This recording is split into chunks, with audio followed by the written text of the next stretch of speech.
अस्सलामुअलैकुम, सुबह बखैर। कैसे हैं आप सब लोग? ठीक ठाक हैं। और ठीक ठाक क्यों नहीं होंगे भाई, क्योंकि मौसम ही इतना अच्छा है।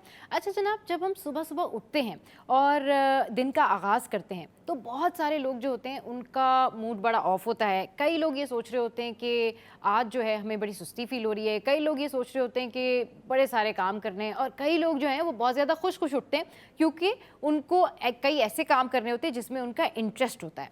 तो जब हम सुबह का आगाज़ करते हैं तो हमें इस उम्मीद के साथ, इस अच्छी और नई ख्वाहिशात के साथ करना चाहिए कि भाई हम जो भी काम करने जा रहे हैं उसमें हमारी मर्ज़ी और हमारी खुशी शामिल हो। और अगर बहुत सारे काम ऐसे हैं जो कि हमें करने पड़ते हैं, जैसे कि बहुत सारे लोगों को उठ के जो है वो नाश्ता लेके आना पड़ जाता है, बहुत सारे लोग जो हैं वो कुछ ऐसा काम कर रहे होते हैं जो उनके लिए बड़ा अनप्लेजेंट होता है, तो ऐसा बिल्कुल ना करें। जब आप सुबह सुबह उठते हैं तो खुश खुश उठा करें, अल्लाह का नाम लेकर उठा करें। और फिर डेफिनेटली उठने के बाद जो लोग जल्दी उठते हैं वो फिर फजर की नमाज़ पढ़ते हैं और फिर उसके बाद अपनी जो रूटीन है वो फॉलो करते हैं। जब आप सुबह अपने मूड स्विंग्स के साथ और उस मूड के साथ उठते हैं जिसमें आप सैड होते हैं, परेशान होते हैं, या आप टेंशन ले रहे होते हैं कि जी आज तो दिन भर इतना सारा काम है और अब मैं उठ गया हूँ, तो आपको उससे जो प्रॉब्लम आती है वो ये आती है कि जो आपके ब्रेन सेल्स हैं वो ऑलरेडी स्लो हो जाते हैं। आपकी सोचने समझने की जो सलाहियत है वो कम हो जाती है क्योंकि आप उठते ही सैड फील करते हैं। तो जब आप सुबह सुबह उठें तो अच्छा सोचें, मुस्कुराएं, अल्लाह का नाम लें और दुआओं के साथ अपने दिन का आगाज़ करें। इससे आपका जो दिन है वो भी अच्छा गुजरेगा और इससे जो आपकी हेल्थ है उसके ऊपर भी बड़ा अच्छा असर होगा। और सुबह सुबह उठ के मुस्कुराने से आपके जो फेशियल मसल्स हैं ना, उनके लिए भी ये बड़ी हेल्दी एक्टिविटी है।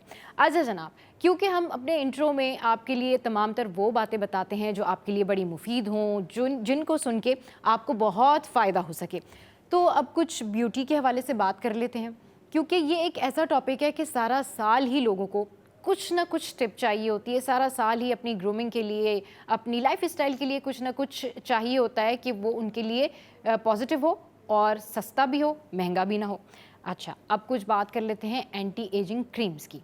हम देखते हैं कि मार्केट में बहुत सारी एंटी एजिंग क्रीम्स हैं अपनी स्किन को बेहतर करने के लिए, बढ़ती हुई उम्र के असरात को छुपाने के लिए या कम करने के लिए। लोग कई थेरेपीज़ का भी सहारा लेते हैं, लोग कई और जो है वो फेशियल्स भी जाके पार्लर्स के अंदर लेते हैं, और बहुत सारी ऐसी चीज़ें, बहुत सारे ऐसे टोटके भी अप्लाई करते हैं कि जिसकी वजह से उनको ऐसा लगता है कि शायद जो ये एजिंग है ये कुछ कम हो सके। लेकिन ऐसा यूजुअली हो नहीं पाता क्योंकि जब आप इसकी कोई ट्रीटमेंट्स वगैरह ले रहे होते हैं तो फिर आपको वो रेगुलर करना पड़ता है।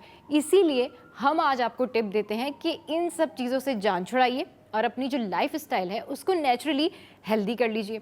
जी हाँ, ये है सुबह का नाश्ता।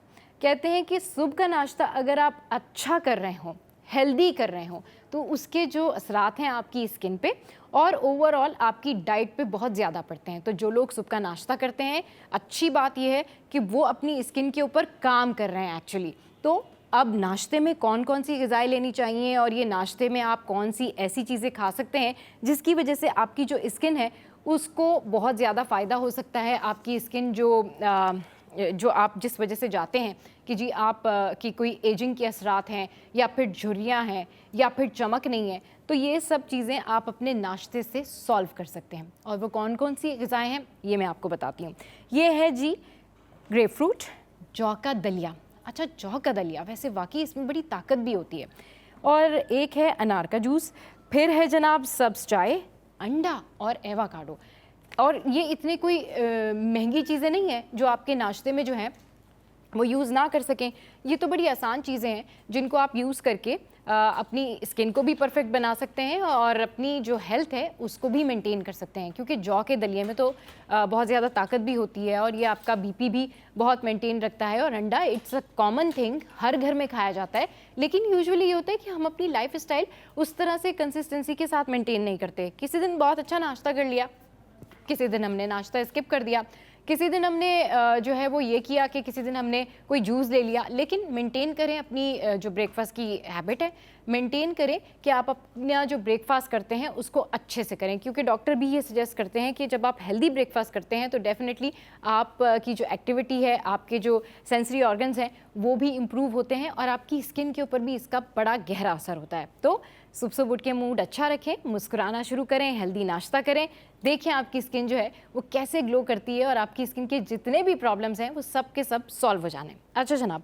प्रॉब्लम्स से मुझे याद आया कि वैसे तो हम लोगों को छोटे से लेके बड़े सारे प्रॉब्लम्स होते हैं, लेकिन एक प्रॉब्लम ऐसा भी है जो सबका मुश्तरका प्रॉब्लम है और उस वजह से हम सबको बहुत ज़्यादा परेशानी होती है, and it's all about hair dandruff. जो डैंड्रफ या सर की खुश्की होती है उसके लिए बहुत सारे लोग जो है वो बहुत सारी प्रोडक्ट्स यूज़ करते हैं और फिर वो इस हवाले से बात करते हैं कि जब तक हम प्रोडक्ट यूज़ कर रहे हैं तो असर होता है और उसके बाद फिर हम ट्रीटमेंट छोड़ देते हैं तो फिर हमारी जो डैंड्रफ है और हमारे सर का जो प्रॉब्लम है बाल गिरने का या दीगर इश्यूज़ वो सॉल्व नहीं होते। तो उसके लिए एक छोटा सा टोटका ये है, या आप होम रेमेडी कह लें। बहुत सारे लोग क्या करते हैं कि जब वो ऑयलिंग करते हैं सर के अंदर तो वो इस तरह से ऑयलिंग करते हैं कि उनके बाल वॉश नहीं होते और वो ऑयलिंग करना शुरू कर देते हैं। ये चीज़ आपकी जो स्कैल्प है उसके लिए ठीक नहीं है।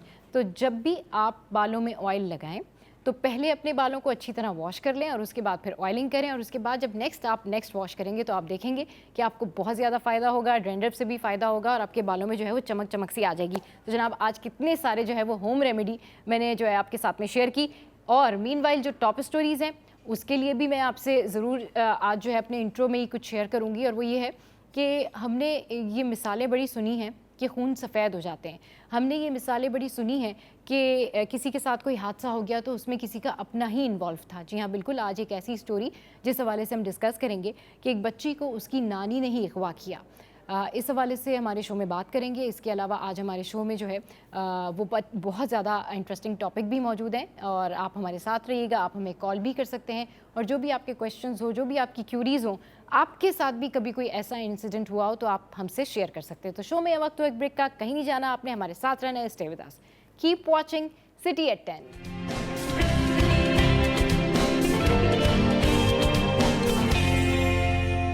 Welcome back. तो टॉप स्टोरीज शेयर करने के लिए हमारे साथ हमारे सीनियर रिपोर्टर भी मौजूद हैं, लेकिन उनसे बात करने से पहले मैं जिस न्यूज़ के ऊपर, जिस खबर के ऊपर बात करी थी, डेफिनेटली वो इंतहाई अफसोसनाक खबर है। और इस खबर का क्या बैकग्राउंड है, इस खबर के हवाले से उनके पास क्या मालूमात होंगी, ये उनसे ज़रूर पूछेंगे। लेकिन जब ये खबर सामने आई तो ये मेरे लिए बड़ी हैरानकुन बात थी कि हमने इस तरह के कई केसेस देखे हैं कि 200 रुपये के लिए किसी ने किसी को कत्ल कर दिया, चाचा ने भतीजे को जायदाद के लिए कत्ल कर दिया, या फिर किसी शौहर ने अपनी बीवी को कत्ल कर दिया, और इस तरह के तमाम मामला। लेकिन ये मामला है एक नानी का। अब लेट्स सी कि ये जो नानी है, ये इनकी सौतेली नानी थी या ये इनकी सगी नानी थी जिन्होंने इस बच्ची को अगवा किया। इस हवाले से बात करने के लिए हमारे साथ हमारे सीनियर रिपोर्टर मौजूद हैं। महराज भाई, अस्सलाम वालेकुम, कैसे हैं आप? महराज भाई, आज शो के आगाज़ में ही इस खबर से हम आगाज़ करेंगे कि ये शाह लतीफ़ टाउन में जो मुबैना तौर पर ये जो वाक़या पेश आया है, जिसमें एक 8 साला बच्ची अगवा हुई, फिर उसके फादर ने जो है उसकी शिकायत की जाके पुलिस वालों को कि जो उनकी बेटी लापता हो गई है, और फिर उसके बाद उनको उस बच्ची का जो भाई था वो वहाँ पर रहा, फिर वो स्कूल में नहीं मिली, फिर वो वापस आए, फिर उन्होंने ढूंढा, एंड इन दी एंड पता लगा कि नानी जो है उन्होंने अगवा किया था। तो क्या बैकग्राउंड है इस स्टोरी का, और क्या मकासद थे, क्या तहकीकात हुई इस हवाले से? देखिए, ये वाक़या जब सुबह से इसके मामला शुरू हुए तो ज़ाहिर सी बात है तमाम चैनल्स पे इसको चलाया भी गया। हमारे पास भी खबर आई थी कि एक बच्ची अगवा हो गई है, उसको तलाश किया जा रहा है। सही। और उस पर एसएसपी मलिर ने एक्शन भी लिया है और एफआईआर दर्ज हो गई है। मतलब सारी चीज़ें चल रही थी, पुलिस तलाश भी कर रही थी, लेकिन बाद में वो नानी के घर से जो है वो लड़की मिली। ठीक। तो अब उसमें इल्ज़ाम तो यही है उनके कि नानी ने अगवा किया था।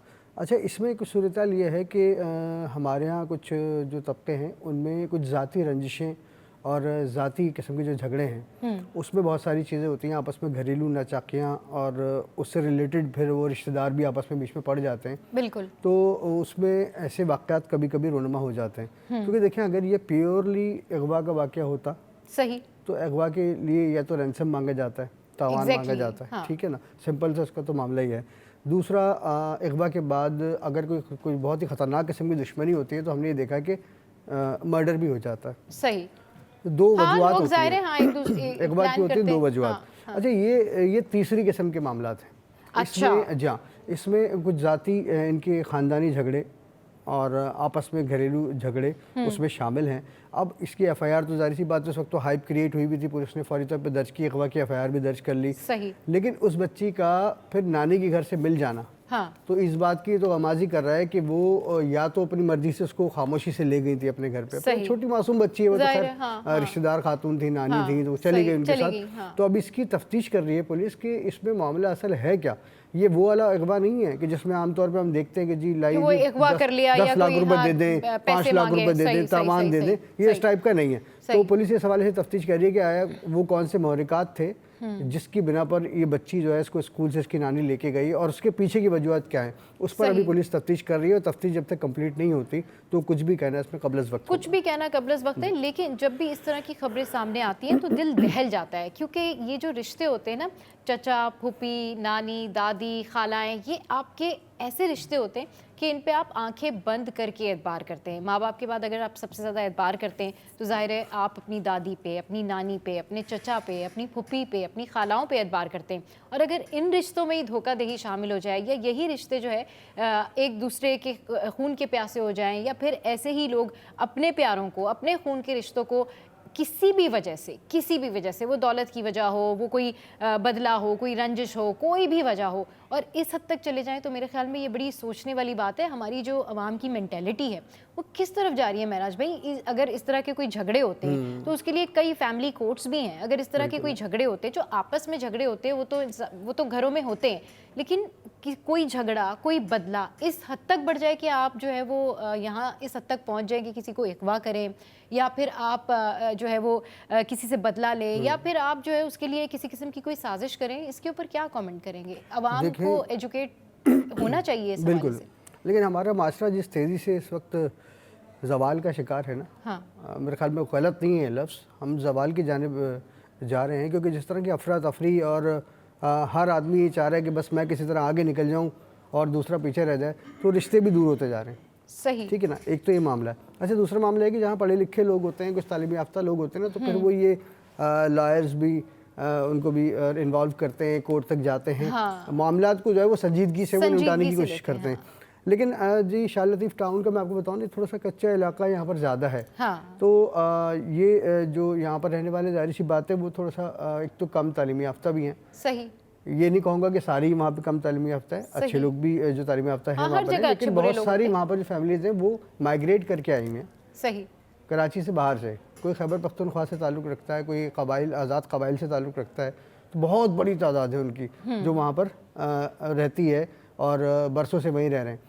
तो उनके जो ज़्यादातर मामलात हैं ना, वो आपस के इतने ही होते हैं। और इसमें एक और चीज़ आती है कि अगर इनका कोई मामला है तो वो ये फिर थाना पुलिस का, चलो ये मामला तो हो गया, इसमें तो ये सुलह सफाई कर लेंगे, लेकिन इनका असल फैसला इनके अपने जरिए में होगा। इनका हमारे पाकिस्तानी कानून से कोई वास्ता ही नहीं है। अच्छा, इस कराची में इतने सारे वाक़यात ऐसे हैं कि जिनके मामलात घरों में बैठ के जिरगों में हो जाते हैं, कत्ल का भी फैसला जिरगों में हो जाता है। ठीक है, लेकिन बात यह है कि पुलिस को भी इस पर चाहिए, जो हमारा कानून है उसको ये चाहिए कि भाई आप कौन होते हैं कि 4 लोग आपके सरदार बैठ गए और आप बैठ के किसी के कत्ल का फतवा कर दें, और उसको कत्ल कर भी दिया जाए, और उसके बाद मुद्दई मुकदमा को इतना प्रेशर किया जाए, मुद्दई मुकदमा को प्रेशर करके फिर ये बोलते हैं कि तुम मुकदमा वापस ले लो, और वो मुकदमा वापस ले लेते हैं। अच्छा, पुलिस तो जान छुड़ाएगी, उसके पास पहले इतने केसेस हैं।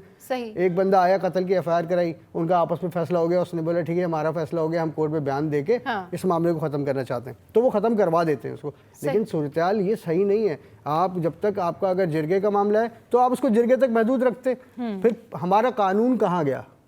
कानून कहाँ गया? जो हमारा कानून है, पुलिस है, FIR है, ताज़ीरात पाकिस्तान के दिफात हैं, अदालतें हैं, वो कहाँ गई? तो इस पर तो सोचने की बहुत ज़रूरत है। इस पर तो वाकई बिल्कुल सोचने की ज़रूरत है, क्योंकि आपके जिससे जो भी मामलात हों, लेकिन एक तो आपको बर्दाश्त और सब्र तहम्मुल का मुजाहरा करना ही चाहिए, और दूसरा ये कि सबसे बेहतरीन चीज़ ये है कि किसी से कोई प्रॉब्लम है तो मुआफ़ कर दें, और ये बेस्ट रेमेडी है, और भूल जाएं।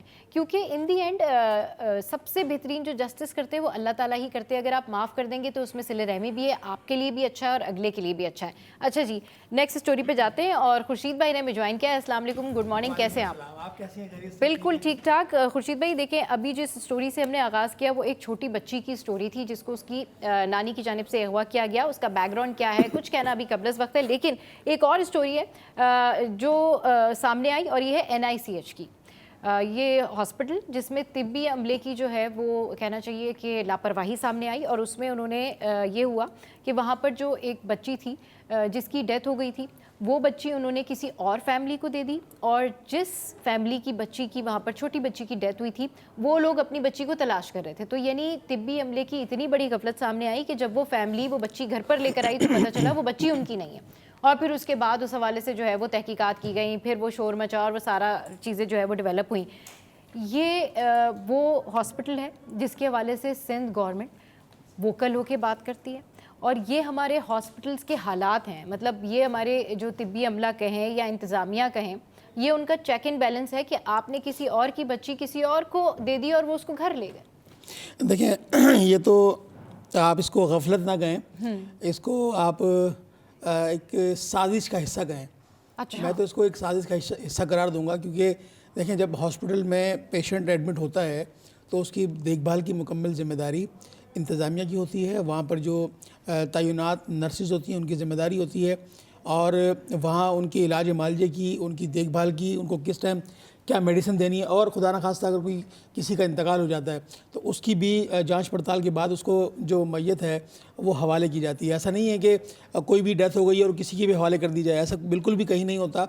बाकायदा इसका पूरा एक प्रोसेस मौजूद है, और अगर किसी हॉस्पिटल में किसी की भी डेथ होती है तो उसका सर्टिफिकेट जारी किया जाता है कि इसकी डेथ डिक्लेयर हुई है, वजह मौत का तयन किया जाता है कि भाई हाँ इस वजह से इसकी मौत हो गई है, पोस्टमार्टम सारे मामला हैं। ऐसा नहीं है कि डेथ किसी की हुई हो और ये फैमिली किसी और के हवाले कर दी, ऐसा बिल्कुल भी। ये मैं तो समझता हूँ उसको इस पर एक मुकम्मल इन्वेस्टिगेशन कोई कमेटी बना देनी चाहिए, और ऐसे जो घुसपैठिए इन हॉस्पिटल्स में बैठे हुए जो तीमारदारी मसीहाई की बजाय जो है वो इंसानी दुश्मन बने हुए, तो मैं समझता हूँ सिंध गवर्नमेंट को अपना ये पॉजिटिव इनिशिएटिव है, पॉजिटिव चेहरा है, उसको बरकरार रखने के लिए ऐसे अनासर के खिलाफ सख्त से सख्त कार्रवाई की जानी चाहिए, ताकि ऐसे लोगों की पकड़ से जो वो पॉजिटिव चीज़ है वो नेगेटिव में ना तब्दील हो जाए। सही। और ताकि आइंदा इस तरह की कोई भी अटेम्प्ट ना हो सके। आइंदा मतलब अब जो लोग हैं वो कैसे ट्रस्ट करेंगे खुर्शीद भाई? यानी कि जो लोग अब जाते हैं, एक तो वो खुद गए मुसीबत में, ठीक है, परेशानी में गए,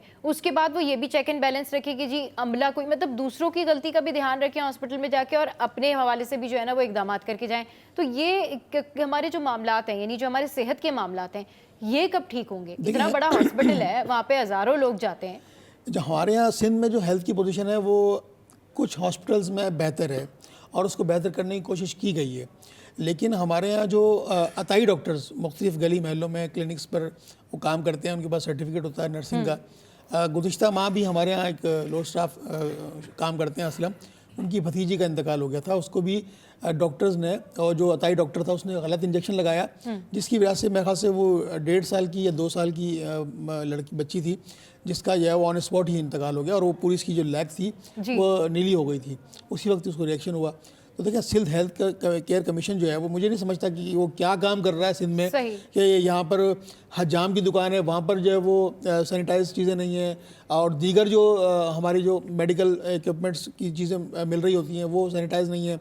फिर हॉस्पिटल्स के अंदर जो हमारे MBBS डॉक्टर भी मौजूद है ना गली महलों में, आप उनकी भी क्लिनिक पर जाके देखिए उनका क्या हाल है, कि ना वहाँ सफाई का प्रॉपर निज़ाम है। आपकी जो डिस्पेंसरिंग जो बनी हुई होती है, एक कॉरिडोर बना होता है बिल्कुल, हाँ, जहाँ पर वो मेडिसिन रखते हैं अपनी, उसकी हालत भी जाके देखने बिल्कुल सही कह रहे हैं आप खुर्शीद भाई, कि जब आप गली महलों की क्लिनिक्स पे जाते हैं और वहाँ पर आप जाते हैं नज़ले बुखार के लिए, जो भी आप दवाई लेने के लिए जाते हैं, तो आपका दिल नहीं करता, आप बैठे होते हैं वहाँ पर, इतनी जो है वो हाइजीन का वहाँ पे ख्याल नहीं रखा जाता। आप देखते हैं कि अच्छा पेशेंट्स जो होते हैं ना वो भी एक साथ सारे बिठाए होते हैं उन्होंने, मतलब आप जो वेटिंग रूम है उनका, उसमें पेशेंट्स भी बैठे हुए हैं, ऊपर जो है वो हल्का हल्का पंखा भी चल रहा होता है अगर नॉर्मली OPDs ऐसी होती है, और वहाँ सब के जो जर्म्स हैं वो इंटैक्ट हो रहे होते हैं, और ऑब्वियसली जो वहाँ पर कीमियाई मरकबात होते हैं या फिर जो आपके कहते हैं ज़र्रात, वो भी उड़ उड़ के जो है वो सबको जा रहे होते हैं, एक दूसरे को ट्रांसफ़र हो रहे होते हैं, तो ये इससे इन्फेक्शन भी फैलने का खतरा फैलता है। और ये जो मौसम अब सर शुरू हुआ है, इसमें तो जो कुछ जो कम्युनिकेबल डिजीज़ हैं, जिसे आप कह लें कि ज़ुकाम है, इन्फ्लुएंजा जिसे कहते हैं, वो बहुत ज़्यादा फैलता है, और कफ़ है बच्चों को, बड़ों को भी हो जाती है, तो ये कम्युनिकेबल डिजीज़ कहलाते हैं। इससे काला कम्युनिकेबल डिजीज़ जो आपको एक दूसरे से ट्रांसफ़र बआसानी हो जाते हैं। और वहाँ पर जो आपको इंजेक्शन लगाने वाला ड्रेसर जो होता है, तो वो भी अक्सर तो गुटखा खा रहा होता है, हाँ, और आप उसकी भी हालत उसकी भी हालत अबतर होती है। सही। तो ऐसा नहीं है कि उसकी हालत कोई, वो हालत भी उसकी ऐसी होती है किसी मज़ाफ़ाती इलाके से आके इसने यहाँ पे ज्वाइन किया, वो कोई पढ़ा लिखा मालूम नहीं होता। बल्कि पेशेंट का दिल कर रहा होता है कि उनको भी सजेस्ट करके आ जाए, जो उनको लिख रहे होते हैं ना दवाई, या वो दवाई जो दे रहे होते हैं वो खड़े हुए होते हैं जो विंडो के अंदर, और आपको नज़ले बुखार की दवाई दे रहे होते हैं, तो दिल करता है कि उनको भी कह दें कि आप अपना भी जो है ना वो इलाज करा लें। ये सूरत इसी से हाल ना है। इन्फेक्शन रेट बढ़ता है। देखिए हमारे यहाँ जो प्राइवेट हॉस्पिटल्स हैं, बहुत अच्छे हॉस्पिटल्स हैं, उनका इन्फेक्शन रेट बिल्कुल कम है। आप सिविल, जिन्ना, बासी और दीगर जो सरकारी अस्पताल हैं या सिंध के दीगर और शहरों के अस्पताल हैं, वहाँ पर इन्फेक्शन रेट ज़्यादा है। सही। तो इन्फेक्शन रेट ज़्यादा होने की वजह से वहाँ का जो मरीज़ है वो बजाय 2 महीने के ठीक होने की बजाय वो 4-6 महीने ले लेता है। तो इसलिए लोग अब प्रीफर करते हैं कि यार किसी सरकारी हॉस्पिटल के बजाय जो है वो किसी गवर्नमेंट प्राइवेट हॉस्पिटल में चेक करवा लिया जाए, ताकि वहाँ का इन्फेक्शन रेट कम है, वहाँ कम से कम सफाई होगी, वहाँ पर इन्फेक्टेड नहीं होंगे आप, जो है वहाँ जाके इलाज और मालजा बेहतर हो सकेगा। सही, बिल्कुल। अच्छा, इस तरह के बहुत सारे डॉक्टर्स भी हैं जो कि गवर्नमेंट हॉस्पिटल में बैठते हैं, लेकिन जब आप ऑपरेट करवाने की बात करें या वो आपको सजेस्ट करते हैं कि आपका ऑपरेशन होगा, तो फिर वो आपको बताते हैं कि जी आप प्राइवेट हॉस्पिटल में आ जाए, वहाँ पर आपका ऑपरेट होगा। तो ये नहीं होना चाहिए, इलाज में कोई दोहरा मयार नहीं होना चाहिए। बड़े हॉस्पिटल से लेके जो ओपीडीज़ हैं गली महलों तक की, उनमें सफाई का ख्याल रखें और लापरवाही ना बरतें। ये अवाम है, यही अवाम बड़े हॉस्पिटल्स में भी जाते हैं, और यही अवाम नज़ले बुखार के लिए गली महलों की जो ओपीडीज़ हैं, जो डॉक्टर्स बैठे हैं, उनके पास जाते हैं। और डॉक्टर्स जो हैं वो सब एक जैसे ही होते हैं, सब पढ़े लिखे होते हैं, सब अच्छे होते हैं, लेकिन हमारा जो सिस्टम है ओवरऑल उसको मेंटेन करने की ज़रूरत है और उसके साथ चलने की ज़रूरत है। अच्छा महराज भाई, एक और स्टोरी जिसको मैंने सुना तो फ़ौरन से मैंने ये सोचा कि अच्छा, इस तरह के भी मामलात होते हैं। बल्दिया उज़्मा कराची में बहुत सारे ऐसे महकमे हैं जिनके सरबराहान ही नहीं हैं। अच्छा जनाब, इसमें अगर बात की जाए तो सबसे जो इम्पोर्टेंट जिसको कहना चाहिए कि म्यूनसिपल टैक्स सर्विसेज का जो शोबा है उसके सरबराह नहीं है, और ये वो शोबा है जहाँ पर बल्दिया उज़्मा कराची के ताउन से और मेयर कराची मुर्तज़ा वहाब की काविशों से आवाम से टैक्स लिया जाता है। वो जो बिजली की मद में जो टैक्सेस वसूल किए जाते हैं, अरबों रुपए हैं, वहाँ पे कोई सरबराह नहीं है। इसके अलावा जो महकमा बागात है वहाँ कोई सरबराह नहीं है। जबकि दूसरी जानिब देखा जाए तो मुर्तज़ा वहाब साहब ने मुतअद्दिद ऐसे लोग हैं जिनको 2-2 महकमे जो है वो दे रखे हैं सरबराही के लिए, लेकिन इतनी अहम पोस्ट पे कोई सरबराह नहीं है, कोई देखने वाला नहीं है। औरंगी में कोई प्रोजेक्ट डायरेक्टर नहीं है, दूसरे महकमों में कोई डायरेक्टर नहीं है। मतलब देखिए केएमसी जो है ना हमेशा से सियासी मामलात की वजह से ना डिस्टर्ब रहा है।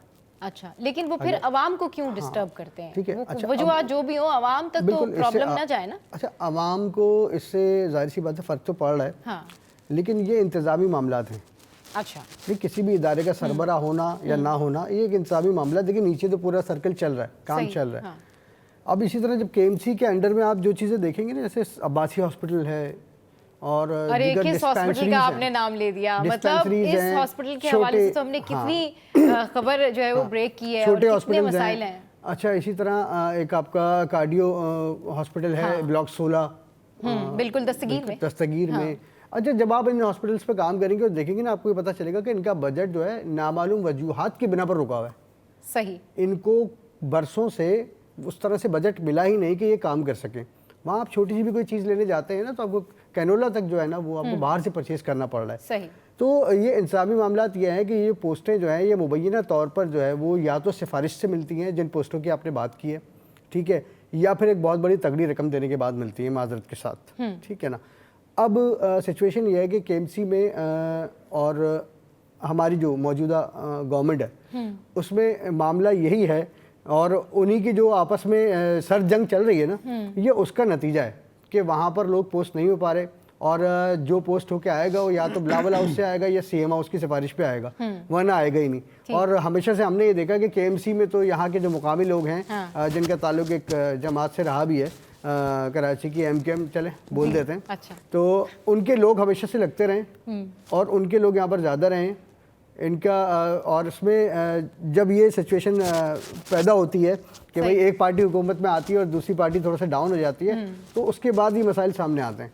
तो बहरहाल चाहिए तो ये कि मुर्तज़ा वहाब साहब को कि भाई देखें जो पोस्ट खाली है उस पर एक ईमानदार, जो कि बहुत मुश्किल से ढूंढना पड़ेगा आपको, सिंध में तो मिलने सर आपको कराची में, तो एक तो उसको ढूंढें, उसको वहाँ पे पोस्ट करें ताकि वो देखे भाई कि हमारे बागात किस कदर उजड़ चुके हैं, उनका उनके ख्याल रखे। आगे जब तक कमांडर नहीं होता ना तो नीचे वाली टीम भी बिल्कुल लूज हुई भी होती है। सही।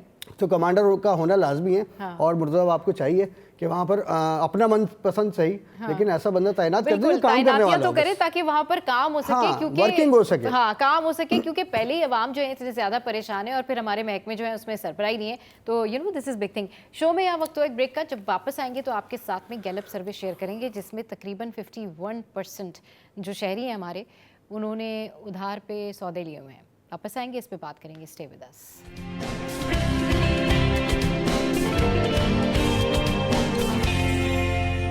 Welcome back. तो शो में हमारे सीनियर रिपोर्टर्स हमारे साथ मौजूद हैं और टॉप स्टोरीज पे डिस्कशन कर रहे हैं। गैलप सर्वे की रिपोर्ट पे जाने से पहले हम जाते हैं हमारी वेदर रिपोर्ट पे। So here we go.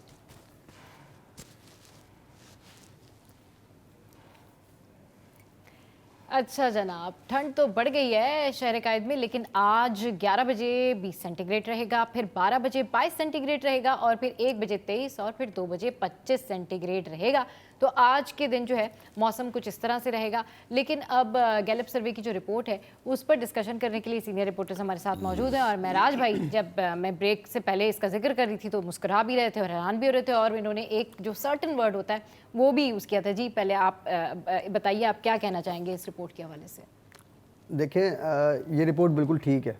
अच्छा। हाँ, मैं आपको ये बताऊं, क्योंकि हम जाहिर सी बात है शहर में मूव करते हैं ना, तो सबसे पहले तो हम किसी चाय के होटल पर अगर जाते हैं तो वहाँ बड़ा बड़ा लिखा होता है जी उधार एक जंग है इसलिए बंद है। अच्छा, ठीक है। सही। कहीं लिखा होता है कश्मीर की आज़ादी तक उधार बंद है, क्योंकि कश्मीर होना नहीं आज़ाद। हाँ, अंदाजा तो बिल्कुल। यही और होता है हमें। तो हमारे वो प्रोड्यूसर साहब कह रहे हैं कि ये भी लिखा होता है कि आज नकद कल उधार, ये भी आज लिखा नफ्स होता है। कल उधार। जी बिल्कुल। अच्छा, मसला ये है कि एक तो देखिए सूरताल जो माशी सूरताल है पब्लिक की, तो वो अबतर है।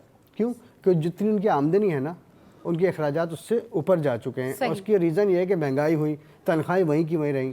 क्योंकि अगर आप किसी भी इदारे में, प्राइवेट जाएँ या सरकारी इदारे में जाएँ, तो वहाँ पर तनख्वाहें बढ़ने का जो रेशो है वो बिल्कुल कछुए की चाल की तरह है, और महंगाई जो है किसी हिरन की तरह मतलब दौड़ती हुई नज़र आती है हमें। अच्छा, एक तो ये है मामला। अच्छा, कुछ लोग बड़े शौकिया होते हैं उधार करने के ना, वो जी चाय के होटल पे आएंगे और हाँ भाई मेरे खाते में लिख लेना। ये भी है, कुछ शौकिया भी उधार करते हैं। हाँ, काफ़ी हैं शौकिया। सही। वो कहते हैं जी मेरे खाते में लिख लेना। अच्छा। अब वो खाता चलता रहता है, जब खाता ज़्यादा बढ़ जाता है तो फिर वो उस होटल पे आना छोड़ देते हैं। उसके बाद वो दूसरे होटल का रुख करता है, क्योंकि माशाल्लाह कराची में चाय के होटल की तो एक पूरी इंडस्ट्री है, हर गली में एक होटल खुला हुआ है। तो वो इस तरह होटलिंग करते करते करते इलाका आउट होते होते उधार कर करके अपनी लाइफ गुजार लेते हैं। और अगर कभी उनको पकड़ ले होटल वाला तो फिर झगड़ा है। अच्छा, इसमें जो ये 51% है, ये वो तालीम याफ्ता शहरी हैं जिन्होंने इस तरह से जो है सौदा उधार लिया हुआ है। डेफिनेटली ये वो लोग हैं जिनकी बेचारों की तनख्वाहें कम है, और वो फिर मंथली जो है वो अपने सौदे इसी तरह से मैनेज करते हैं। तो यहाँ ये महंगाई के हवाले से भी जो है ना एक खबर है कि इतनी ज़्यादा कुव्वत ख़रीद इतनी बढ़ गई है कि लोग अब उधार करने पर भी मजबूर हो गए और वो इसी तरीके से फिर अपने घरों का सिलसिला चलाते हैं। भाई देखें, अगर हम पूरे ओवरऑल हम बिज़नेस का जायज़ा भी लें ना, तो हर किस्म का और हर तबके का कारोबार जो है इस वक्त डाउन है।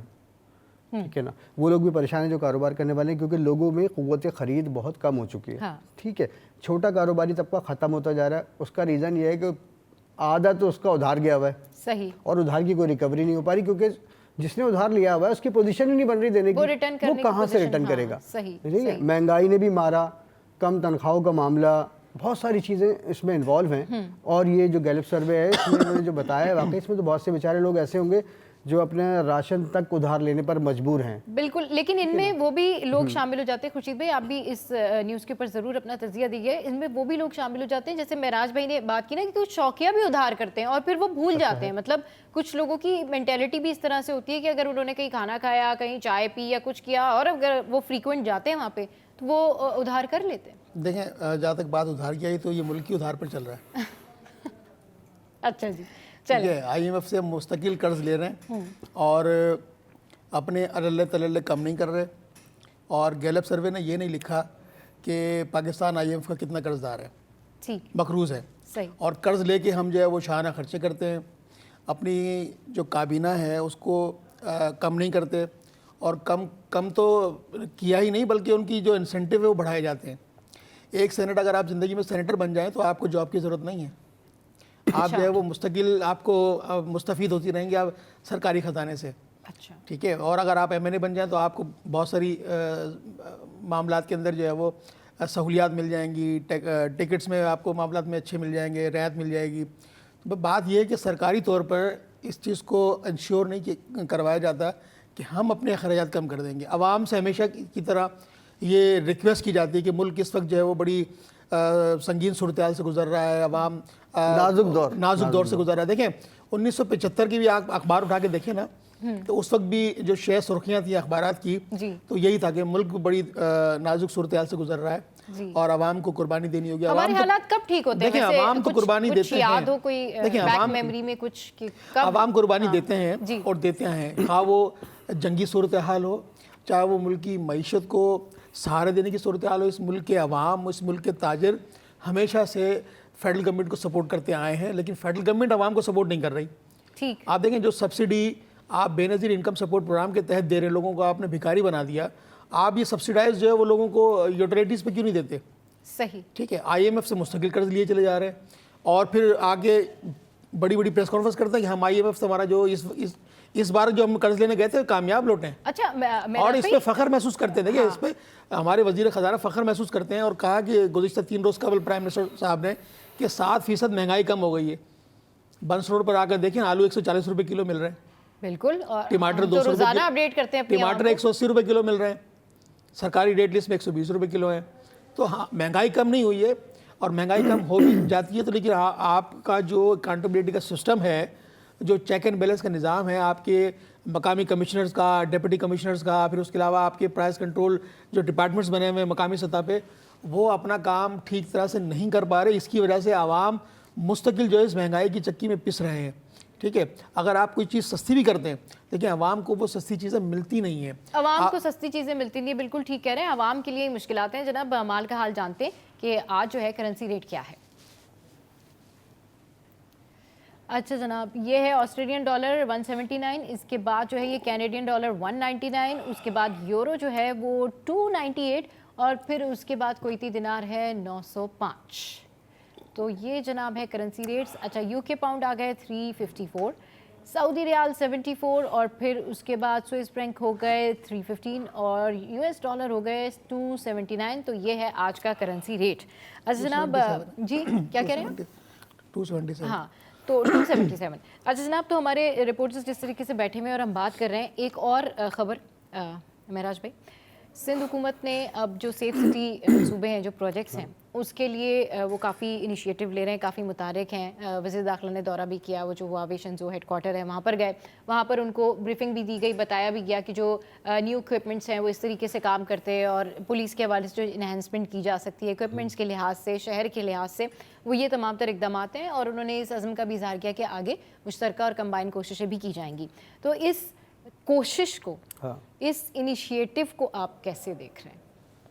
देखिए, सबसे पहले तो आप एतराज़ मत उठाइएगा मेरे मुस्कुराने पे। नहीं, मुझे भाई इसकी वजह ये है आप मुस्कुराएं कि जब सेफ सिटी प्रोजेक्ट का नाम आता है ना, तो अब वाकई मुस्कुराना पड़ता है। देखिए, बरसों हो गए इस कराची ऐसे शहर में, हाँ, ठीक है, लाहौर में भी सेफ सिटी प्रोजेक्ट है, इस्लामाबाद में भी है, कराची में ये क्यों नहीं बन पा रहा?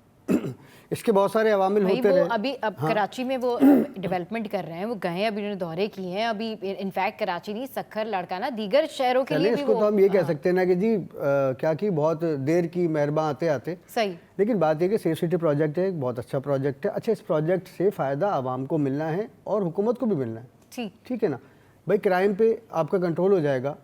दूसरे जो तरक्की याफ्ता ममालिक हैं वो कि हर जगह चौक के ऊपर पुलिस और मोबाइलें थोड़ी खड़ी करके खड़े होते हैं, स्नैप चेकिंग थोड़ी कर रहे होते हैं हर जगह पर। वो भाई उन्होंने कैमरों को एक सिस्टम बनाया हुआ है कि अगर एक जगह वारदात हो गई तो इतने कैमरे लगे हुए हैं कि वो बंदा एंड में जहाँ तक पहुँचेगा वो उससे उजल हो ही नहीं सकता और वो जल्दी गिरफ्तार हो जाता है। तो इस तरह क्राइम का रेट कंट्रोल में आता है। सही, तो हमारे यहाँ भी वैसे ऐसी बात तो नहीं महराज भाई, हमारे यहाँ भी कैमरे तो लगे होते हैं, मेन शाहराहों के ऊपर कैमरे लगे होते हैं, वहाँ से पता लग जाता है कि जो है ना इस तरह से स्नैचिंग हुई है, लेकिन उसके बाद फिर इकदामात सामने नहीं आते, बंदा पकड़ा नहीं जाता और फिर अवाम इसी तरह से जो है। तो जब सेफ सिटी प्रोजेक्ट कंप्लीट होगा ना, अल्लाह करे जल्द हो, तो उस वक्त ये सूरत नहीं रहेगी, क्योंकि अब एक मुकाम पे जाके कैमरे ख़त्म हो जाते हैं। क्यों? वो आपकी कम्युनिटी ने लगाए हुए, कम्युनिटी पुलिसिंग के तहत लगे हुए 2000 कैमरे उन्होंने अच्छे वाले कैमरे आपको लगा के दे दिए हैं शहर में कि भाई इनको पकड़ लो मुलजमान को।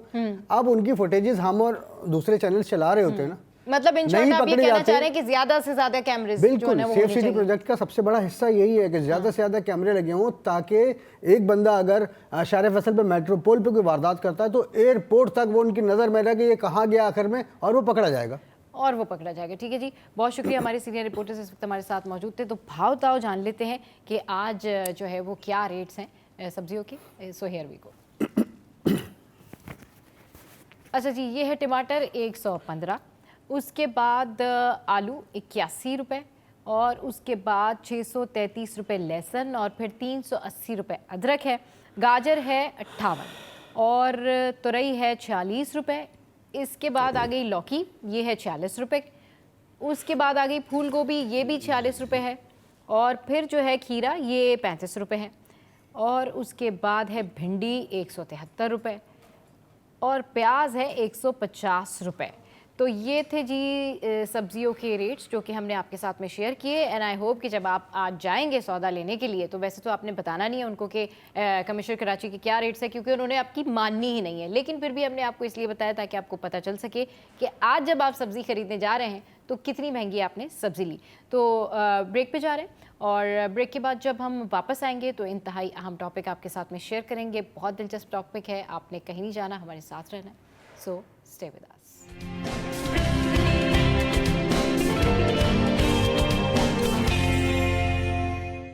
Welcome back. तो अभी ब्रेक के बाद जब हम वापस आए हैं तो डिस्कस करेंगे टेक्नोलॉजी से रिलेटेड, और ये एक ऐसी टेक्नोलॉजी है जो कि ज़बान ज़द आम है, हर बंदा इसके बारे में बात करता है, लेकिन शायद बहुत अच्छे तरीके से जानता नहीं है कि इस टेक्नोलॉजी का क्या इस्तेमाल है, क्या यूज़ है। लेकिन इंटरनेशनल लेवल पर इसका बहुत इम्पैक्ट है, और जो बड़े बड़े पर्सनैलिटीज़ हैं वो इस हवाले से बात भी करते हैं। जैसे कि एलन मस्क, उन्होंने कहा कि जी AI है ये बहुत ज़्यादा डेंजरस है, more than dangerous than war heads. तो इसके हवाले से लोग खौफज़दा भी हैं, इसके हवाले से लोग परेशान भी हैं, लेकिन जो लोग इस शोबे से मुंसलिक हैं डेफिनेटली ये उनके लिए कितनी बेनिफिशियल है, और एक्चुअली ये क्या टेक्नोलॉजी है, किस तरह काम करती है, और AI और जनरेटिव AI में क्या फ़र्क है, ये जानने के लिए हमारे गेस्ट ने हमें ज्वाइन किया है। मोहम्मद फैज़ान खान, टेक लीड हैं। अस्सलाम वालेकुम, वेलकम टू द शो। कैसे हैं आप? Thank you Sana for having me.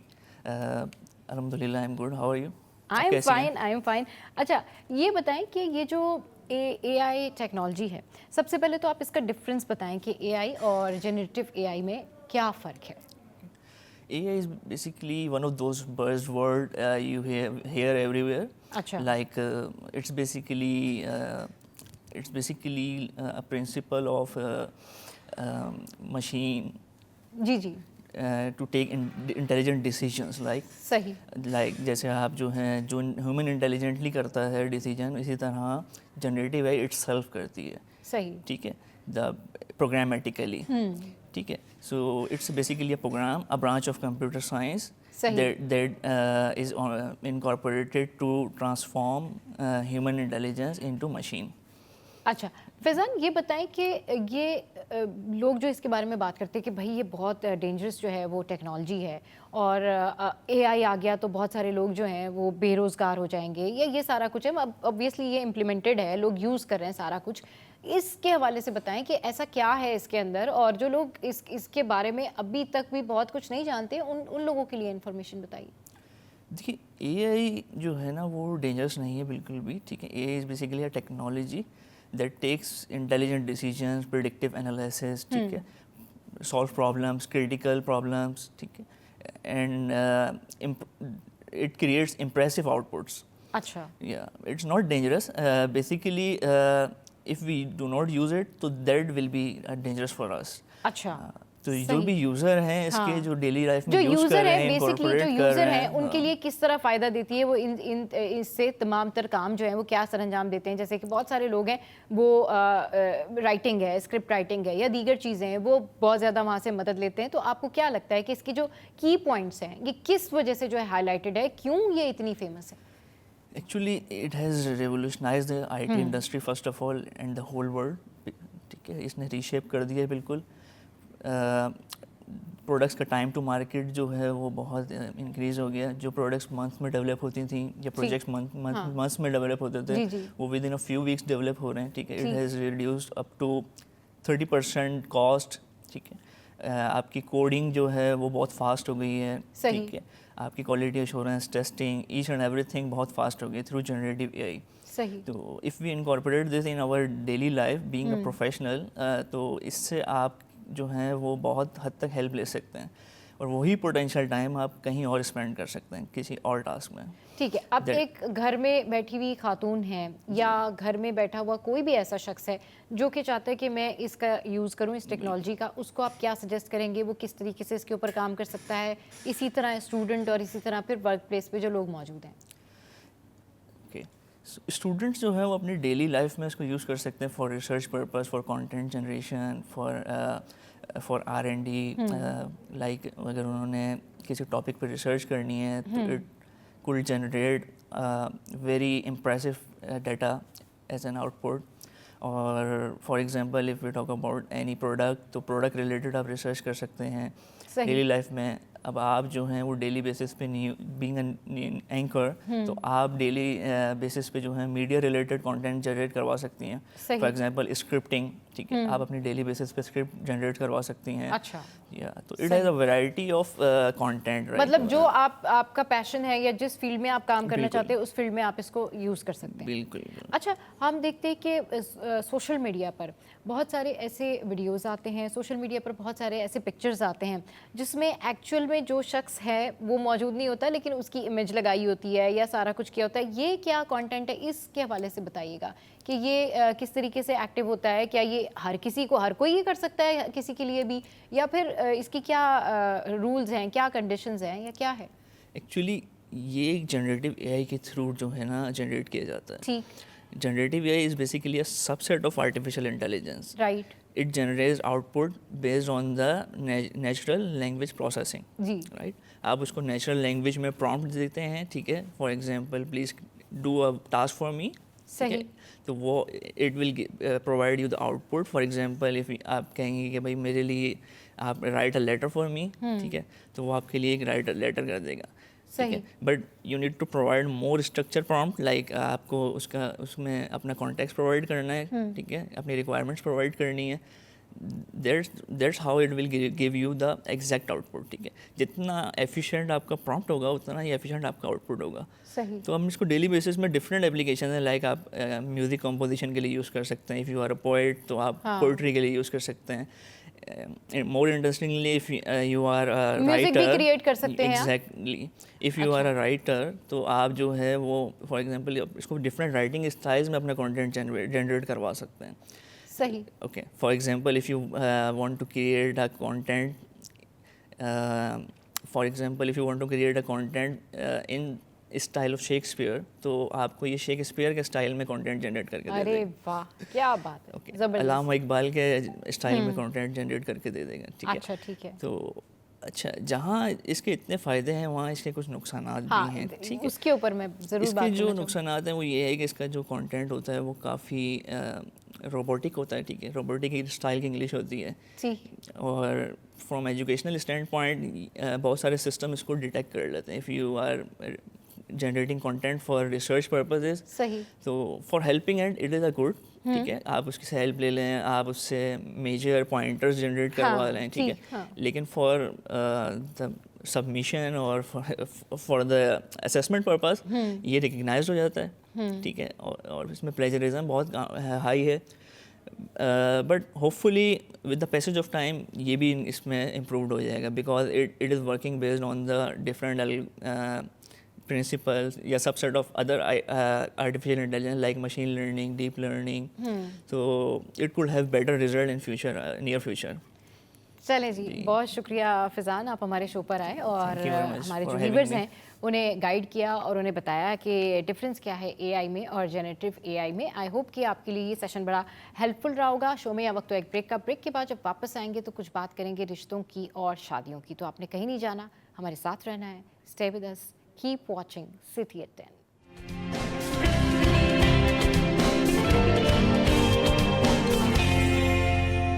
Welcome back. तो इस ब्रेक के बाद जो हम बात करने लगे हैं वो इंतहा इंटरेस्टिंग है और हर घर का इशू है। हर घर में बेटियां हैं, हर घर में बच्चे हैं, हर घर में लोग हैं, अफराद हैं और हर घर में ही शादियां होती हैं। लेकिन जो रिक्वायरमेंट्स होती है रिश्तों की वो कुछ फैमिलीज़ की बड़ी मुख्तलिफ होती है और कुछ फैमिलीज़ ये चाहती हैं कि जो उनकी बेटियां हैं उनकी शादियां जो हैं वो मुल्क से बाहर हों, और इस सिलसिले में वो बहुत सारे लोगों से राब्ते भी करते हैं और इस सिलसिले में वो ये सोचते भी हैं कि जी वो अपनी बेटियों के रिश्ते वहीं करेंगे जो लोग मुल्क से बाहर हों, सेटल हों और अब्रॉड में रहते हों, ताकि उनको उनकी बेटियां जो है मुल्क से बाहर चले जाएं, वीज़ा मिल जाए, या उनके जो भी फ्यूचर प्लान्स होते हैं इसको लेकर वो इस हवाले से बात करते हैं। और इस तनाजुर में जो उनके पास रीसेंट अच्छे रिश्ते होते हैं वो उससे हाथ धो बैठते हैं। ऐसा नहीं है कि जो जिन लोगों के बाहर के रिश्ते होते हैं वो ठीक नहीं होते हैं या कोई प्रॉब्लम होती है, सारे लोग एक जैसे नहीं होते, लेकिन मोस्ट ऑफ द टाइम हम देखते हैं, हम बात करें उन लोगों की जिन लोगों के साथ धोखे होते हैं, सिर्फ इस वजह से कि वो ये सोचते हैं कि रिश्ता उन्होंने अपनी बेटियों का बाहर ही करना है। तो इस पर बात करने के लिए इस वक्त हमारे साथ मौजूद हैं मरियम फैसल अमीन है, लाइफ कोच है। बहुत शुक्रिया शो पे आने के लिए, और किसी तारुफ की मोहताज नहीं है। मिसेस खान आपा, आप कैसी हैं?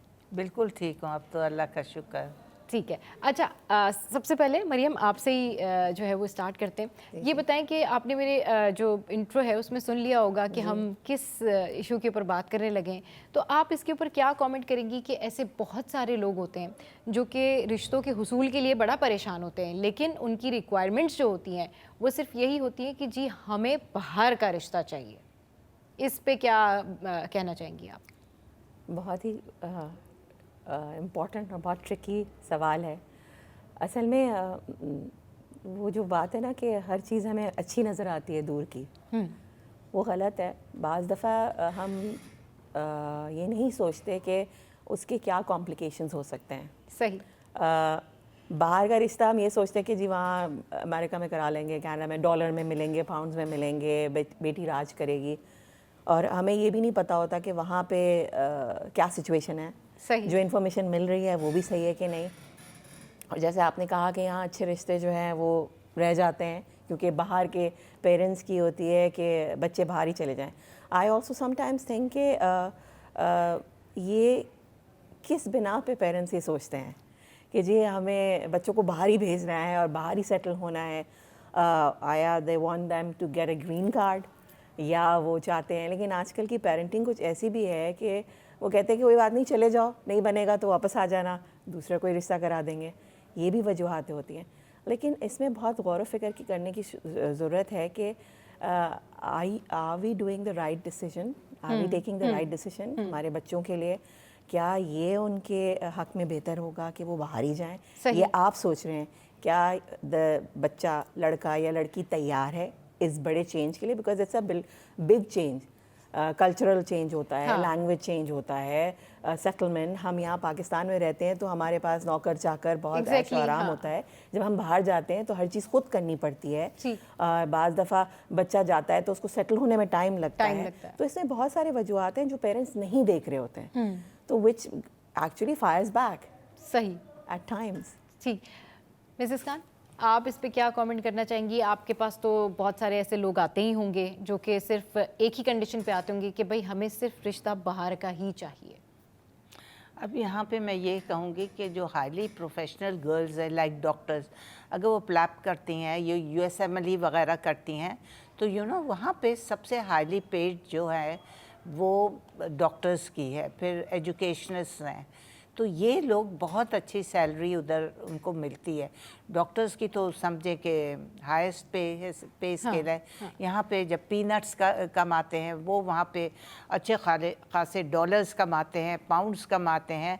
तो ये है कि वहाँ पे अगर सेटल होते हैं और यहाँ पे प्लैप या USMLE वगैरह लड़कियाँ करती हैं, उनको अपॉर्चुनिटीज़ मिलती हैं और वो चाहती हैं उधर के ही सेटल बच्चों से करें। तो I think that is the right decision for them, चूँकि for doctors and for some people like computer science वगैरह के लिए। सही। क्योंकि उधर better opportunities, better I mean everything you get. जबकि यहाँ पे उनका जो उन्होंने पढ़ा है उस हिसाब से उनको मिलता नहीं है, उस हिसाब से उनकी कमाई उस तरह की नहीं है, उस हिसाब से उनकी सैलरीज उस तरह की नहीं है। लेकिन जो बाकी बच्चे जो आते हैं इधर उधर का पढ़ के या थोड़ा बहुत पढ़ के और छोटे मोटे उन्होंने कोर्सेज किए होते हैं, तो उनकी वहाँ पे इस कदर अच्छी जॉब नहीं होती, बस सर्वाइवल मुमकिन होता है, जस्ट ओनली सर्वाइवल। बट उधर वैसे इतना लोग जोड़ नहीं सकते इतना जमा नहीं कर सकते. whatever they earn they spend it. Yeah. whatever their income is they spend it, क्योंकि उनकी लिमिटेड इतनी ही इनकम होती है कि वो अर्न करते हैं और हर हफ्ते उसको स्पेंड कर लेते हैं. तो there is no concept of नहीं, सेविंग. मगर ये क्या मेंटेलिटी है कि अगर किसी की बेटी डॉक्टर है, किसी की बेटी लॉयर है और बहुत पढ़ी लिखी है, हमारी जो लड़कियां हैं, हमारी जो यूथ है बहुत पढ़ी लिखी है, उनके पेरेंट्स की भी ये ख्वाहिश देखिए, होती है कि उधर- अगर रिश्ता हो तो इधर- बाहर का हो, बेशक पढ़ाई में लड़का उस लड़की के कैलिबर का ना हो. अच्छा, अब मैं आपको बताऊं, यहाँ पे लड़की अगर लॉयर हो ना, उसको बड़ा डिग्रेड समझते हैं. उसको समझते हैं अल्लाह ये लड़की लॉयर है, ये तो घर में भी डोमिनेट करेगी और हम सबको तंग करेगी और हम सबको अपनी जो उसकी पढ़ाई है उस हिसाब से चलाएगी. तो लॉयर से तो इधर जान निकलती है माँ बाप की कि मिसेस खान लॉयर्स लड़कियां ना दिखाएं. एंड सेकेंडली, उधर जो लॉयर्स हैं दे आर मिंटिंग मनी. उधर जो लॉयर्स हैं उनकी इज्जत है, इधर लॉयर्स की इज्जत भी नहीं है. यहाँ पे तो बिल्कुल नहीं, डिफरेंट हम सिनेरियो जो है. हम जो अभी आपसे पूछना चाह रहे हैं वो यही बात कर रहे हैं हम कि बहुत सारे लोग ऐसे हैं जिनकी बेटियों में कोई कमी नहीं है, वो वेल एजुकेटेड हैं, they are doctors, they are engineer, lawyers, masters, PhD, but उनकी जो रिक्वायरमेंट है या उनकी जो मेंटेलिटी है वो ये है कि जी हमारी जो बेटी है उसका रिश्ता बाहर का ही हो. हाँ. वो कनाडा जाए, इंग्लैंड जाए या अमेरिका जाए. एक लड़की खुद एजुकेटेड है, उसके बावजूद अगर वो किसी ऐसे बंदे से शादी करती है जस्ट बिकॉज ऑफ दैट कि वो बाहर मुल्क में है, और फिर उसके बाद खुदा ना खास्ता कोई ऐसा स्कैम हो जाता है या धोखा हो जाता है, तो फिर उसकी भी तो कोई रिस्पॉन्सिबिलिटी बनती है ना. तो उस हवाले से मैंने आपसे पूछा कि इन ऐसे रिश्तों के हवाले से फिर क्या करना चाहिए. देखें, आजकल लोग इतने पागल नहीं हैं, समझती हैं ना. It's a global village now. सही. तो किसी का मालूम करना, हर एक के रिश्तेदार बाहर होते हैं, किसी का मालूम करना, पता करना बहुत मुश्किल. ये 3-4 डिकेड्स पहले की बात होती थी कि वहाँ प्लम्बर या कुछ होता था तो आकर वो इंजीनियर बता देता था, और उधर के प्लम्बर्स और ये इलेक्ट्रिशियंस उनसे ज्यादा, लेकिन आपा व्हाइट कॉलर जॉब स्कैम्स तो होते हैं जी. मरियम, आप व्हाइट क्या कॉलर जॉब add-on से करना ज्यादा चाहेंगी? कमाते हैं, जी, टू बी वेरी ऑनेस्ट. हाँ. लेकिन चूंकि वो प्लम्बर्स होते हैं तो यहाँ पे तो प्लम्बर्स को डिग्रेड किया जाता है, उनको तो अच्छा नहीं समझा जाता. हाँ. लेकिन वहाँ पे प्रॉपर उनकी ट्रेनिंग होती है, प्रॉपर कोर्सेज होते हैं, इलेक्ट्रिशियंस के प्रॉपर कोर्सेज होते हैं. इधर तो बस किसी से काम सीखा और इलेक्ट्रिशियन. मतलब आप ये कह रही है कि जो वहाँ मुल्क से बाहर जो बंदा इलेक्ट्रिशियन है वो ठीक है, उससे जो है वो शादी कर दी जाती है और उससे रिश्ता कर दिया जाता है. लेकिन अगर आपके मुल्क में कोई इस तरह का काम कर रहा है तो लोग उसको प्रेफर नहीं करते. आप this is what you are trying to say. हाँ, बिल्कुल नहीं प्रेफर करते, बल्कि उधर तो टैक्सी ड्राइवर भी इतना अच्छा कमा लेता है. उधर ये होता है, you can earn money and you can survive. आप यहाँ पे जो रोना धोना देखेंगे ना, हाय बिजली के बिल नहीं दे सकते, हाय ये नहीं कर सकते, हाय वो नहीं कर सकते. उधर कम से कम थोड़ा बहुत ये है कि उनको इतना पैसा मिलता है कि उनके सर्वाइवल के लिए, उनकी फैमिली के लिए इनफ होता है. If both of them are earning तो वो बहुत बड़ा प्लस पॉइंट है. वो अपना घर ले लेते हैं, गाड़ी ले लेते हैं, जो कि मॉर्गेज करते हैं सब कुछ, और इंस्टॉलमेंट्स में उधर सब कुछ मिल जाता है. तो people don't have to worry. जैसे यहाँ पे घर कैसे ले बनाए, कैसे इंस्टॉलमेंट्स कैसे देंगे, पे ऑफ कैसे करेंगे, यहाँ पर तो बहुत मुश्किलें मुसीबत हैं. उधर आप जाकर थोड़ा सा इनिशियल पेमेंट करें and that on loans you can get each and everything. आप अपना 4 दिन में घर बना के बैठ जाते हैं. उरुसा मोहसिन ने हमें ज्वाइन किया है, माइंड ट्रेनर है. कैसी हो Urusa? Welcome to the show. Thank you. अच्छा उरुसा, आज आप सुन ही रही हैं जो हम डिस्कशन कर रहे हैं. I am talking about those educated girls, those confident girls, they don't need anyone. और उसके बाद भी उनके ऊपर फैमिली का ये प्रेशर होता है कि अगर हमने तुम्हारा रिश्ता करना है तो किसी बाहर मुल्क में करना है, क्योंकि तुमने इतना पढ़ा है, इतना लिखा है, तो डेफिनेटली तुम डिज़र्व करते हो कि तुम बाहर जाओ, तुम कुछ अच्छा अर्न करो. ऑब्वियसली अगर आपने रिश्ता कर दिया नो प्रॉब्लम.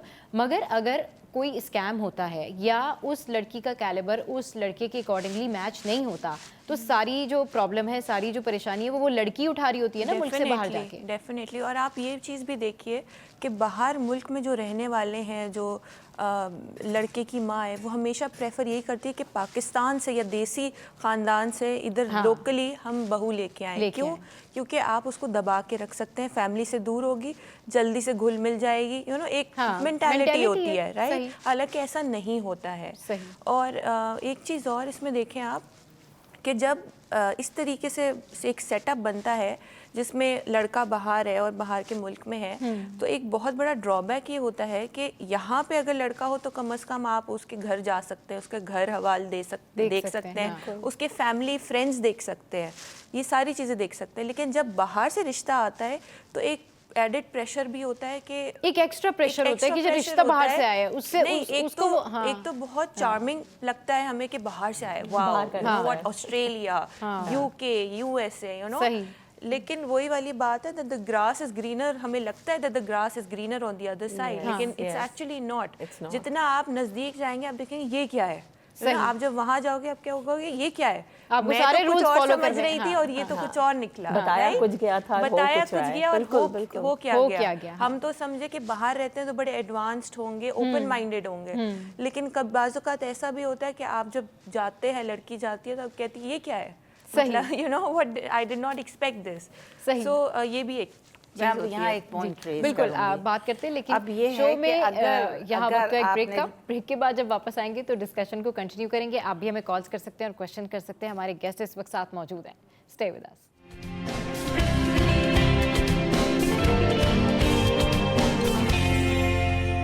Welcome back. तो शो में इंतहाई दिलचस्प जो है वो मौजू हम डिस्कशन में लेकर आए हुए हैं और इस पर बात हो रही है। और ब्रेक में भी सारे पैनलिस्ट जो हैं वो अपने अपने बारे में बता रहे हैं कि जी हमने भी एक ऐसा किस्सा सुना है, हमने भी एक ऐसा इंसिडेंट सुना है। तो मरियम, सबसे पहले जो है वो आपसे स्टार्ट करते हैं। What do you want to say on that? अच्छा, I have lot of family friends, lot of people there. अब मेरी एक फ्रेंड है यूके में, वो पिछले दिनों मुझे बता रही थी कि लड़कियों की शादी करानी है, लेकिन वहाँ पे खुद वो कही थी जो वहाँ पे सेटल हो गए, शी सेड कि वो बोलते कुछ है, नज़र कुछ और आते हैं। मतलब वो रहते हुए वहाँ बता रही थी ये बात कि, और जब इतना कुछ वो जो आप कह रहे हैं ना, इतने पढ़े लिखे होने के बावजूद वो ये चाहते हैं, वो ले तो आते हैं वहाँ पे, लेकिन कहते हैं तुम घर बैठो और खाना बनाओ।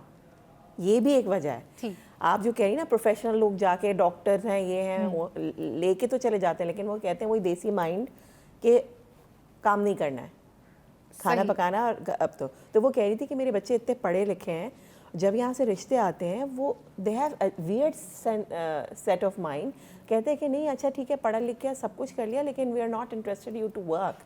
आप काम नहीं करेंगी, घर बैठें, घरदारी करें और खाना पकाएं। ये एक चीज़ है। दूसरा ये कि जब there are lot of people, जैसे इन्होंने कहा मिसेस खान ने, कि वहाँ पे आप ग्लोबल फैमिली और आप पता कर लेते हैं, ऐसे भी बहुत सारे रिश्ते होते हैं जिनके कोई भी नहीं होता, आपको पता ही नहीं चलता, आप भेज देते हैं। Very close family I know, जान पहचान करने के बाद, सब कुछ करने के बाद भेज दिया। उनके साथ क्या स्कैम हुआ, वो लड़का जो था, जो कुछ बताया था वो गलत था। उसने उस लड़की को बिल्कुल हरास किया, घर में बंद रखा, उसको टॉर्चर किया, और बहुत मुश्किल से वो जान छुड़ा के निकली।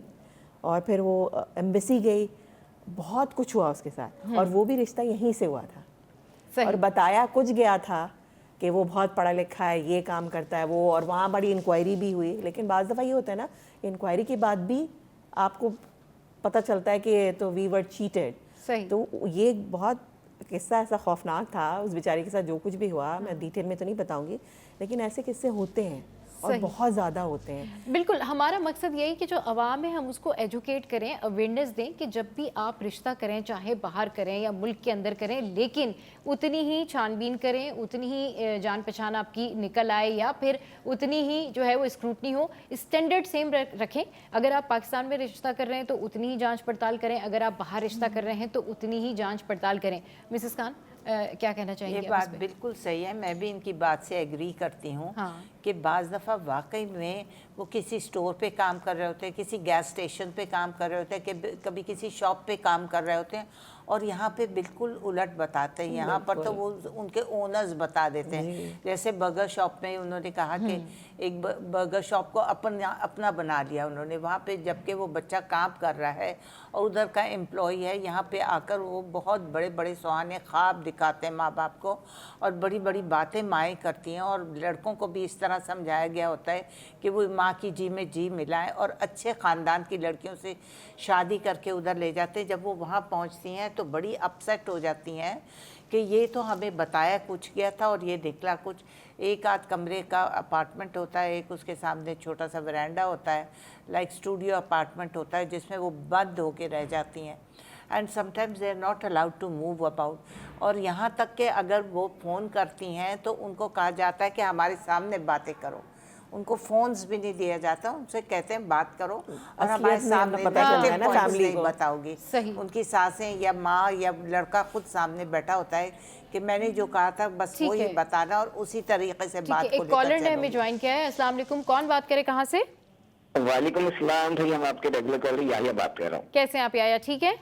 अल्हम्दुलिल्लाह, सारे मेहमानों को सलाम हो, लेकिन मिसेस खान को खुसूसी सलाम हो। अच्छा। एक्चुअली ये इतनी रौनक लगाती है माशाल्लाह, और ये मेरी नजर में मिसेस खान एक इंस्टीट्यूशन है जो सही। बच्चों को कितना अच्छा समझाती है, उनका इतना कमांड है अपने वर्ड्स पे। और ये दोनों तरफ, लड़का हो या लड़की हो या लड़के वाले हो लड़की वाले हो, दोनों तरफ की तरफ से बोलती हैं और हम इनसे बहुत कुछ सीखते हैं। सही। एक्चुअली देखो, बात पता है क्या होता ये है कि हमारे यहाँ जो बाहर जाने के चक्कर में ना, बाहर का ऐसा चार्म है अमेरिका, यूके या कहीं का भी, कि लोग ये समझते हैं कि शायद अगर मेरी बेटी का रिश्ता बाहर हो जाए तो जनाब पता नहीं क्या हो जाएगा और हम सबको ग्रीन कार्ड मिल जाएगा। हाँ। इस चक्कर में ये बहुत सारी चीजें लोग बाईपास कर देते हैं, तो वो ये नहीं देख रहे कि आगे फ्यूचर क्या होगा। मेरा मिसेस खान से और इन सबसे यही सवाल है, लेकिन जब बच्चों को रिश्ते आते हैं तो हमें प्रायोरिटीज क्या रखनी चाहिए, यही मेरा सवाल है, इसके अलावा कोई नहीं है। Thank you so much. ठीक है जी, बहुत शुक्रिया आपने कॉल किया। यही बात हम भी कर रहे हैं कि भाई आपको स्टैंडर्ड सेम रखना चाहिए और आपको अपने दिमाग में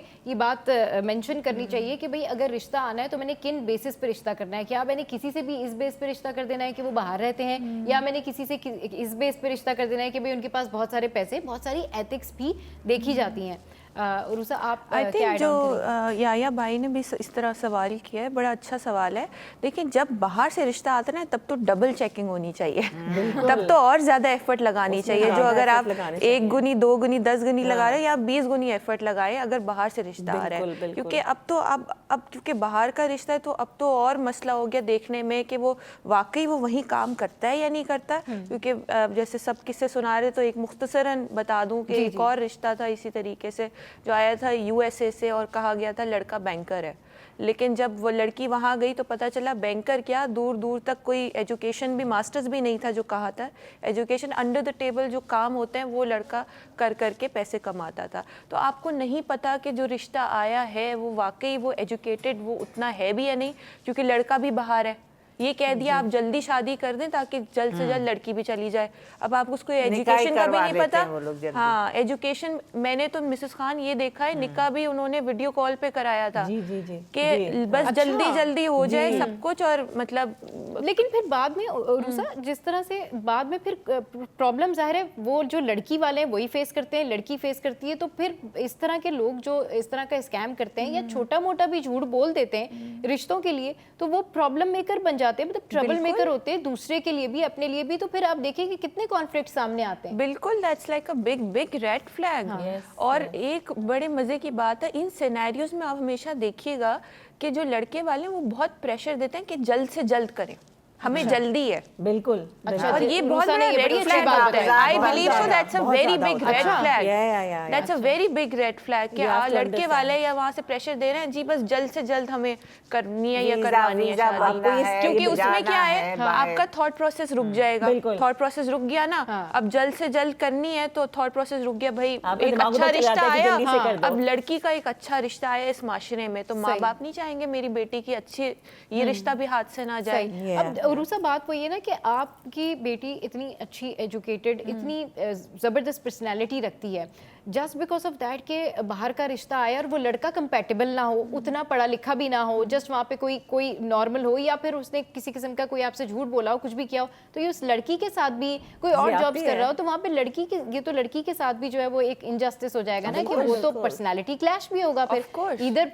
आप कहीं पर भी रह रहे हो, लेकिन अगर आप एजुकेटेड नहीं है या फिर आप उस आपकी जो हेल्थ है या जो आपका लाइफ स्टाइल है वो उस तरह नहीं है, तो फिर ये तो क्लैश बनेगा। And then you know parents से कि कॉम्प्रोमाइज करो, हाँ, कॉम्प्रोमाइज ग्रीन कार्ड मिल जाएगा, हमें भी बुला लेना। हाँ, तो ये compromise वाली जो बात है ना, एक बंदी का जो है, एक बेटी का या एक बेटे का रिश्ता भी अगर बाहर हो गया तो हमारी सारी फैमिली जो है I वो think बाहर चली यहाँ पे होता ही है खानदान कि अपना बुलाते ही हैं। immigration यहाँ जो पे खानदान अपना फ्यूचर भी सिक्योर कर रहा होता है साथ साथ बेटी बिल्कुल, के। यही बात मैंने शुरू में भी सही, कही थी। ये भी एक सिनेरियो होता है। उनको ताकि सबको ग्रीन कार्ड मिल जाए, वीज़ा मिल जाए, तो इस चक्कर में भी वो बेटी की शादी कर देते हैं कि हमारा भी कहीं से स्कोप हो जाएगा, हम भी कहीं बाहर चले जाएंगे और सेटल हो जाएंगे। वहाँ ये होता है कि और जॉब्स कर लेती हैं औरतें, बूढ़ी औरतें भी स्टोर्स पे काम कर लेती हैं, तो दे ऑल आर अर्निंग, तो सबकी अर्निंग मिलकर एक थोड़ा सा अच्छा अमाउंट बन जाता है और उनकी लिविंग अच्छी हो तो जाती मिसेस है। खान, आपके पास इस तरह की रिक्वायरमेंट्स आती हैं कि जी सिर्फ हमें अब्रॉड का ही चाहिए रिश्ता? बहुत आती हैं, अच्छा, बहुत, लेकिन वो ज़्यादातर डॉक्टर्स की आती हैं, सही। लॉयर्स की आती हैं, जो ऑनलाइन जिन्होंने पढ़ा होता है लंदन नहीं से। तो कभी कभी आपके पास कोई ऐसा कोई फैमिली रिश्ता के लिए आई कि भाई हमारी बेटी में किसी किस्म की कोई कमी नहीं है, और किसी की भी बेटी में किसी किस्म की कोई कमी नहीं होती, हमारी बेटी एजुकेटेड है, डॉक्टर है, लॉयर है, PhD है, लेकिन हम चाहते हैं कि रिश्ता बाहर का हो? हाँ, अब तो यूके में बैठी हुई लड़कियां, जो वहाँ की पढ़ी हुई लड़कियां हैं और जो वहाँ अच्छा कमा रही हैं, they don't want to come back to Pakistan. वही मुझे यही कहते हैं मिसेस खान उधर का ही वेल सेटल्ड, यानी एजुकेटेड, वेल एस्टैब्लिश, ऐसा नहीं लल्लूपन जूझ ज़ाहिर है कोई। सब बराबर नहीं होते, हाँ। पांचों उंगलियां बराबर नहीं होती, नहीं, हर कोई they are बराबर नहीं very होता, clever, लेकिन हम अवेयरनेस दे intelligent, रहे हैं वो उन लोगों को बैठती हैं जिनके साथ लड़कों ये के स्कैम साथ। होते हैं। लिसन, हाँ। वो लड़कों के खुद इंटरव्यूज लेती हैं, दे क्लेवर इनफ, दे स्मार्ट इनफ, उनको हाँ, पता होता है, बिल्कुल। वो सब चीजें जानती हैं उधर के किसी कोई कैसा है लड़का, वो कहाँ काम करता है। लेकिन उसकी एक degrees तबका check ऐसा भी है करती ना हैं। जिसके साथ धोखा हो जाता है, हो एक जाता तबका है। ऐसा भी है जहाँ जिनके जहाँ पे साथ माँ बाप हाँ। इतने ज्यादा पढ़े लिखे ना हो, हाँ। उनको इतनी अवेयरनेस ना हो, वहाँ पे ये चीजें होती हैं। अब नहीं होती हैं ऐसे, जो आज से ठीक, 15-20 साल पहले आप सुनते हाँ, थे। आप क्या कह रही हैं अब मरियम? इतना नहीं होता, अब पेरेंट्स भी बहुत क्लेवर हो गए। अब आपके पास ये फोन्स आ गए हैं, पीछे से आप पूरा घर का नक्शा देख लेते हैं आप, कि सही। घर में क्या फर्नीचर है, कैसे कर्टन्स है, किस तरह की फ्लोरिंग है, लड़के की ड्रेसिंग क्या है, सब पता चल जाता है। बात करने का अंदाज क्या है, उठने बैठने का क्या अंदाज है। मैं तो 80% बता दूंगी बात करने के अंदाज से, उठने बैठने के, उसका पिछला बैकग्राउंड देखने से, उसके घर के कर्टन्स और घर की सेटिंग कर देखने से तो हाँ। पता चल जाता है किस लेवल का इंसान है। ठीक है, फिर उसकी इस बातचीत फिर करने से, उसके इसी- माँ बाप हाँ। की बातचीत करने से, उसका बाप क्या करता है, वो अपनी एजुकेशन बच्चे को कैसी देगा, there are 101 things to Know be about that, settled। हाँ, सही तो है, हाँ। ये चीजें जो माँ बाप पढ़े लिखे नहीं है, उनके साथ ये ज्यादा तो स्कैम होता बिल्कुल है, जो जो मिसेस ज्यादा खान पढ़े की लिखे सारी नहीं बातें हैं, होते। जब भी लोग इस तरह से कोई रिश्ता करना चाहें क्योंकि तो वो सबके इन बातों रिश्तेदार का बाहर ध्यान हैं। रखें, जो कि सबके मिसेस रिश्तेदार खान बता बाहर रही हैं, है कि सब आपने बता कम देते से हैं। कम इन बातों का ध्यान रखना है और फिर देखभाल के अच्छे से जो है वो फैसला करना है। जी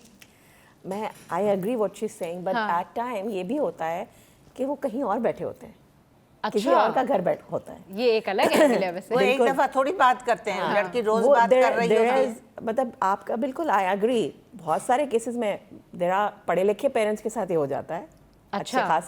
अच्छे खासे वेल सेटल्ड फैमिलीज के साथ ये वजूहत हो जाती हैं कि स्कैम हो जाता है। तो वो सही है कि जी आप कपड़े से और चीज़ों से पता कर सकते हैं, लेकिन बाज़ दफ़ा देर भाई उधर जाके रिश्तेदार उनसे मिलते हैं, सब जाते हैं, जी जी, बैठते पहले हैं, वो उठते अपनी हैं। बात कंप्लीट कर लें फिर आप। जी। बिल्कुल आप सही कह रहे हैं। बाज़ दफ़ा रिश्तेदार जाके मिल नहीं सकते, ऐसे भी केसेस होते हैं जहाँ ऑफ कोर्स वो कहते हैं लड़की चली गई वहाँ जाके मिल गया। ऐसे भी केसेस हैं जिनको अब मैं बहुत सारी चीज़ें यहाँ डिस्कस भी नहीं कर सकती हूँ कि वहाँ जाते हैं, पता चलता है लड़का वो है ही नहीं जो नज़र आ रहा है। वो दिखा तो रहे हैं कि हाँ शादी करना है, सेटल करना है, but he is into someone नहीं, एल्स। बाज़ोकात अगर मुलाकात भी करते हैं ना, उस वक्त लड़के या लड़के की फैमिली बहुत अच्छी एक इमेज दिखा बिल्कुल, रही वो जो होती है, act कर रहे होते हैं ना, हाँ, very good actors। एक बड़ी हाँ, अच्छी इमेज very good दिखा रही actors। होती है। आपको असल तो पता चलता है देखिए शादी के बाद। Exactly, that's what I was about to Yeah. continue कि ये तो आपको उस वक्त पता चलता है जब आप you start living with these people, when you start living with your spouse, then you understand कि ओ मेरे साथ क्या हुआ, that firebags के जो नजर आ रहा था वो है नहीं। तो वो there are people, आप क्योंकि हम one global family हो चुके हैं हम, तो हमें हर चीज़ पता है। हम ड्रामों में देख रहे हैं, चीज़ों में देख रहे हैं कि किस तरह से एक्ट आउट करना है, किस तरह से बेवकूफ़ बनाना है, क्या चीज़ पर ज़्यादा डिस्कस करना है, लड़की किस चीज़ से इम्प्रेस हो जाएगी, फैमिली किस चीज़ से इम्प्रेस हो जाएगी। इसीलिए तो वो कहते हैं बर्गर शॉप पे काम करता है, पता है मेरा है। अब वो आपने जैसे कहा कि बैंक का बताया और वो निकला कुछ और, अंडर द टेबल काम करते, you never know if you don't know anything about the people, और आपके कोई रिश्तेदार वहाँ नहीं है और आप नहीं इंक्वायरी करा सकते और अपने आप बच्चे को एक अपॉर्चुनिटी इसका बेहतरीन ऑप्शन ये है कि अगर आपने इसी तरह रिश्ता करना है तो थोड़ा टाइम ले, थोड़ा बिल्कुल। टाइम ले और बहुत जल्दबाजी ना करें। वो और जैसे जहाँ उन्होंने ये कहा कहा ना, जाए जैसे कि कि जल्दी जल्दी जल्दी हमें वाला जल्द is bad fast। जल्दी है रिश्ता वहाँ पे करने ना की, करें, वहाँ पे तो और टाइम दीजिए तो आप। आपको उनसे कहना चाहिए नहीं, हमें टाइम दें, we want to Yeah, of settle, course. Wait, think about it, बच्ची को टाइम दें, हम सोचना चाह रहे हैं, हम इस्तिखारा करना चाह रहे हैं, हम ये जरा लोगों से पूछगछ करेंगे, उस पे जल्दी ना करें, I जहाँ think it's जल्दी all है वहाँ about पे buying in time, so Yes, that you you know should आप buy अपनी time कि तसल्ली इनको कर इतनी लें and then जल्दी you है। go ahead with it. बिल्कुल बिल्कुल, I agree. I agree with both of them कि आप टाइम लें, आप उनसे ये जो जल्दबाजी के काम होते हैं इनमें कहीं ना कहीं फ्लॉ होता है, इधर कहीं ना कहीं गलती लड़की के पेरेंट्स कर देते हैं कि जल्दी जल्दी में वो इतनी इंक्वायरी नहीं कर सकते, इतना कुछ उनके पास होता नहीं है लड़के के बारे में इंफॉर्मेशन, और वो जल्द अज जल्द हाँ उनको ये होता है कि बाहर लड़की चली जाएगी, बाहर सेटल हो जाएगा, क्या पता भाई को किसी को बुला लेगी, किसी को इस तरह, यहाँ के हालात अब ऐसे हैं, तो दे मैनी फैक्टर्स के भी वो चले चाहते मिसेस खान, हैं। 2-3 चीजें ऐसी बता दें कि जब कभी किसी कभी बाहर का रिश्ता आए तो वो क्या चीज जो है वो देखें कि किस तरह से उनकी स्क्रूटनी करें कि वो उनके लिए मुनासिब हो। हाँ, फर्स्ट ऑफ ऑल उनके पेरेंट्स को देखें कितने एजुकेटेड है, फादर कहाँ प्लेस्ड है। जब फादर अच्छा पढ़ा लिखा होगा, वेल प्लेस्ड होगा, डेफिनेटली वो अपनी औलाद को भी अच्छा पढ़ाएगा, डेफिनेटली वो सोचेगा, उसकी सोच बिल्कुल मुख्तलिफ होगी, वो चाहेगा कि अगर मैं इधर ऊंचा हूँ तो मेरा बच्चा अब इधर इतना ऊंचा हो, उसकी सोच ये होगी। तो माँ बाप की तालीम और तरबियत, माँ बाप की पढ़ाई, उनके लिए जो कुछ माँ बाप को देखकर पता चलता है कि इन्होंने कैसे रेज किया होगा, किस तरह का ब्रॉटअप किया होगा, घर का माहौल कैसा है, घर का उठना बैठना कैसा है, बातचीत कैसी है, तो ये चीज़ें आप ज़रूर आपका देखें। जो सवाल है ना उसमें मैं सिर्फ एक चीज़ कहूँगी कि अगर बाहर का रिश्ता आता है ना, आप लोग कोशिश करके, लड़की वाले कोशिश करें वहाँ बाहर जाएं एक दफ़ा शादी से पहले। अच्छा, एक लेकिन दफ़ा ये जाएं तो मुमकिन हर वीज़ा किसी वगैरह के नहीं लिए ले मुमकिन सकता। किसी को मुमकिन बाज़-औक़ात मुमकिन नहीं It's होता, not लेकिन जिन possible. लोगों के लिए मुमकिन है हाँ, जिनके वहाँ लिए पे possible जाइए। है, वो ज़रूर और जहाँ जाएं, visit मुमकिन करें, नहीं हाँ। है तो किसी जानने वाले को कोई ढूंढे वहाँ पे, फ्रेंड ऑफ फ्रेंड, एनीवन, जो कि जाके चेक करे inquiry और कर सके। इंक्वायरी करे। That फ्रेंड्स is all वगैरह that जा we can do. सकते हैं, चलिए जी, relatives जा सकते मिसेस खान इस वक्त हमारे साथ मौजूद हैं, उरूसा है, मरियम है हमारे साथ, बहुत ज़बरदस्त डिस्कशन चल रही है और ये ऐसा टॉपिक है कि ये चलता जाएगा और हमारी बातें जो है वो ख़त्म नहीं होंगी। लेकिन ब्रेक आ गया और ब्रेक के बाद जब वापस आएंगे तो दूसरे गेस्ट हमें ज्वाइन करेंगे और साथ साथ हमारे साथ होंगी मरियम और उरूसा, और जब वापस आएंगे तो बात करेंगे दूर के ढोल सुहाने। जी हाँ, यानी कि जो लोग जाना चाहते हैं जॉब्स के लिए, जो जाना चाहते हैं अपनी करियर मेकिंग के लिए, उनके वाले से बात करेंगे। तो आपने हमारे साथ रहना है, आप हमें कॉल भी कर सकते हैं, कहीं नहीं जाना आपने, stay with us, keep watching city at 10।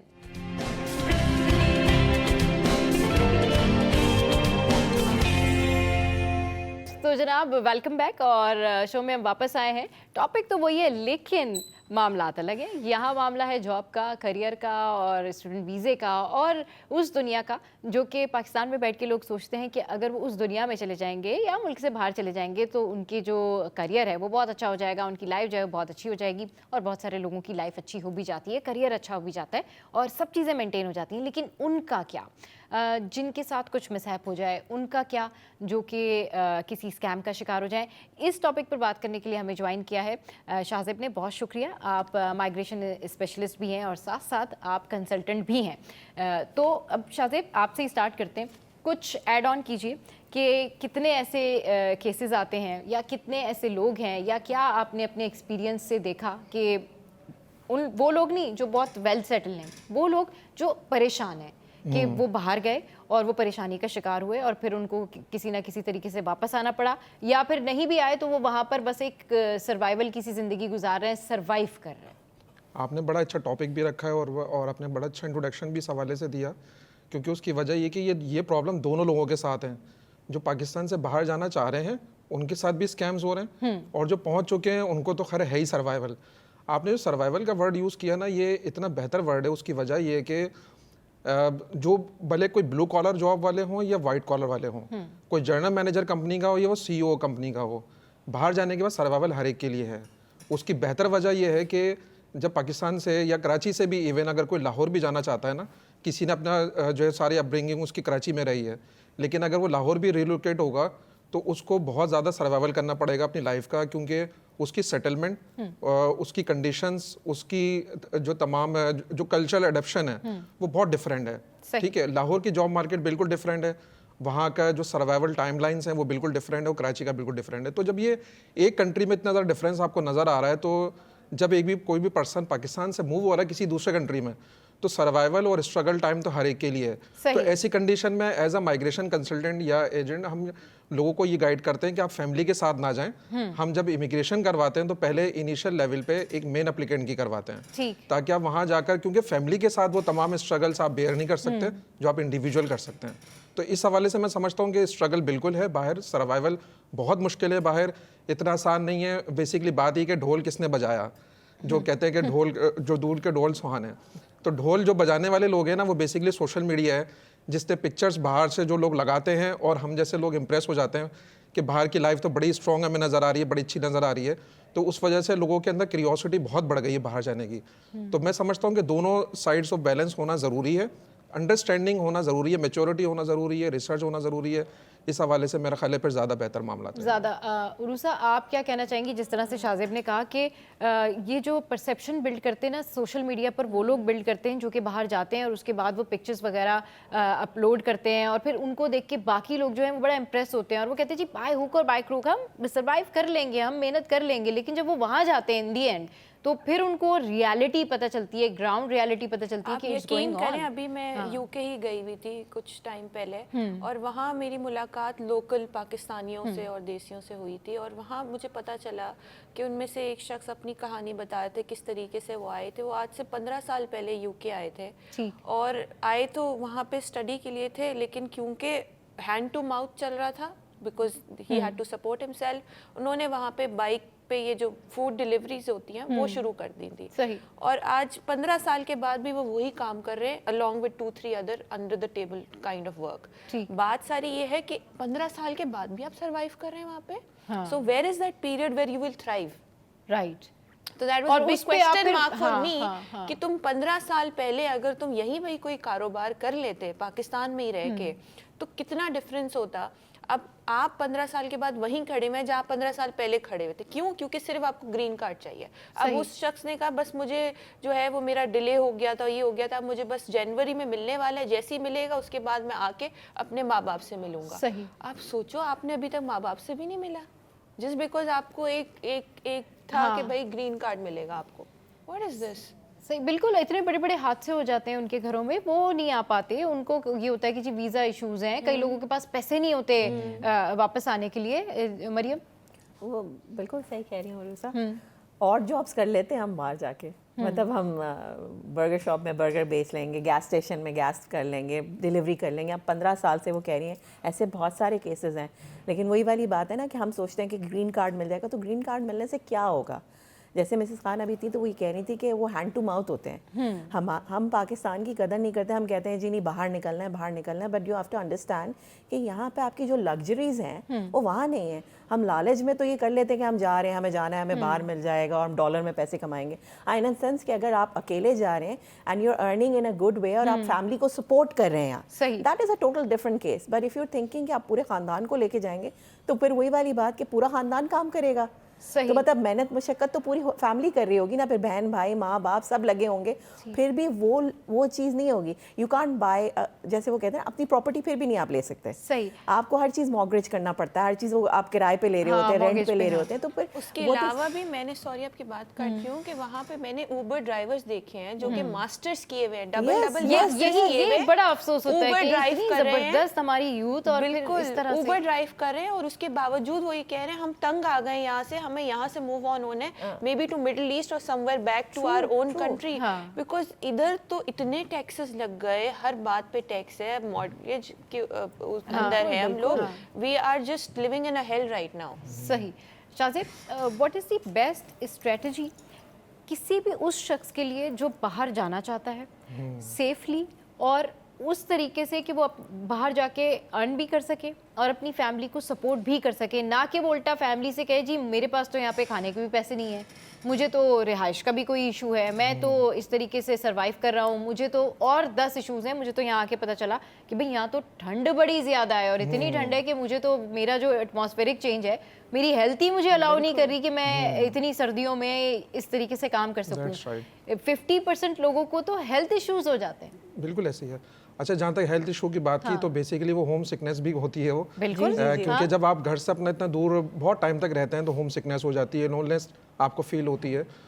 लेकिन देखिए दोनों साइड्स ऑफ स्टोरीज हैं। जो अगर कोई पाकिस्तान से बाहर जाना चाह रहा है तो उसकी भी वजूहत क्या है, वो तो खैर हम बहुत दफ़ा टॉप की बात कर भी चुके हैं कि ज़ाहिर बात है वो यहाँ से फैसिलिटीज़ नहीं मिल रही तो वहाँ जाके अवेल करें। लेकिन जो आज का टॉपिक है वो बेसिकली आपको बैलेंस ही रखना है, आपको एक्सपेक्टेशंस मेंटेन रखनी है। आपको एक्सपेक्टेशंस बेसिकली बहुत ज़्यादा ना रखें कि बाहर की लाइफ जो सोशल मीडिया पे आपको पिक्चर्स के फॉर्म में आपको नज़र आ रही है, एक्सपेक्टेशंस को रियलिटी में रखें अपनी। ये सबसे बेहतर मेरे लिए लोगों के लिए एडवाइस होगी, क्योंकि रियलिटी जितनी अच्छी रहेगी ना, आपकी एक्सपेक्टेशंस जितनी नॉर्मलाइज रहेंगी उतना ज़्यादा आपके लिए बेहतर रहेगा।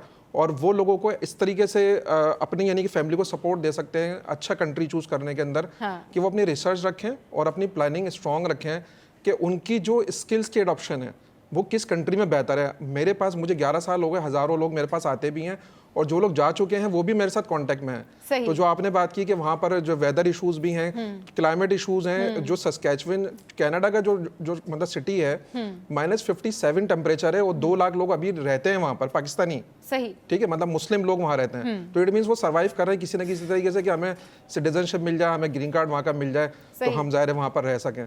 तो एक्सपेक्टेशंस को अपना नॉर्मलाइज रखें मेरे एतबार से। बिल्कुल ठीक, बहुत अच्छी बात की शाहज़ेब ने कि उम्मीदें जो हैं वो कम से कम रखें, तरक्की का ज़रूर सोचें। आपने बाहर जाना है बाहर जाएं, लेकिन आप ये सोच कर जाएं कि क्या वो आपके लिए ठीक रहेगा। ऐसा तो नहीं है कि वहाँ जाने के बाद आप ज़्यादा परेशान हो जाएं, आपकी फैमिली ज़्यादा परेशान हो जाए और फिर उसके बाद जो है जो आपका वो टाइम होता है जिसमें आप बाहर जाने के लिए स्ट्रगल कर रहे होते हैं, यहाँ जो आपको काम मिल रहा होता है, यहाँ जो आपकी स्टडी होती है, यहाँ जो पॉजिटिव चीज़ें होती हैं, कहीं आप वो तो नहीं खो देते। वापस आएंगे और इस पर डिस्कशन करेंगे। यहाँ वक्त तो एक ब्रेक का, आपने हमारे साथ रहना।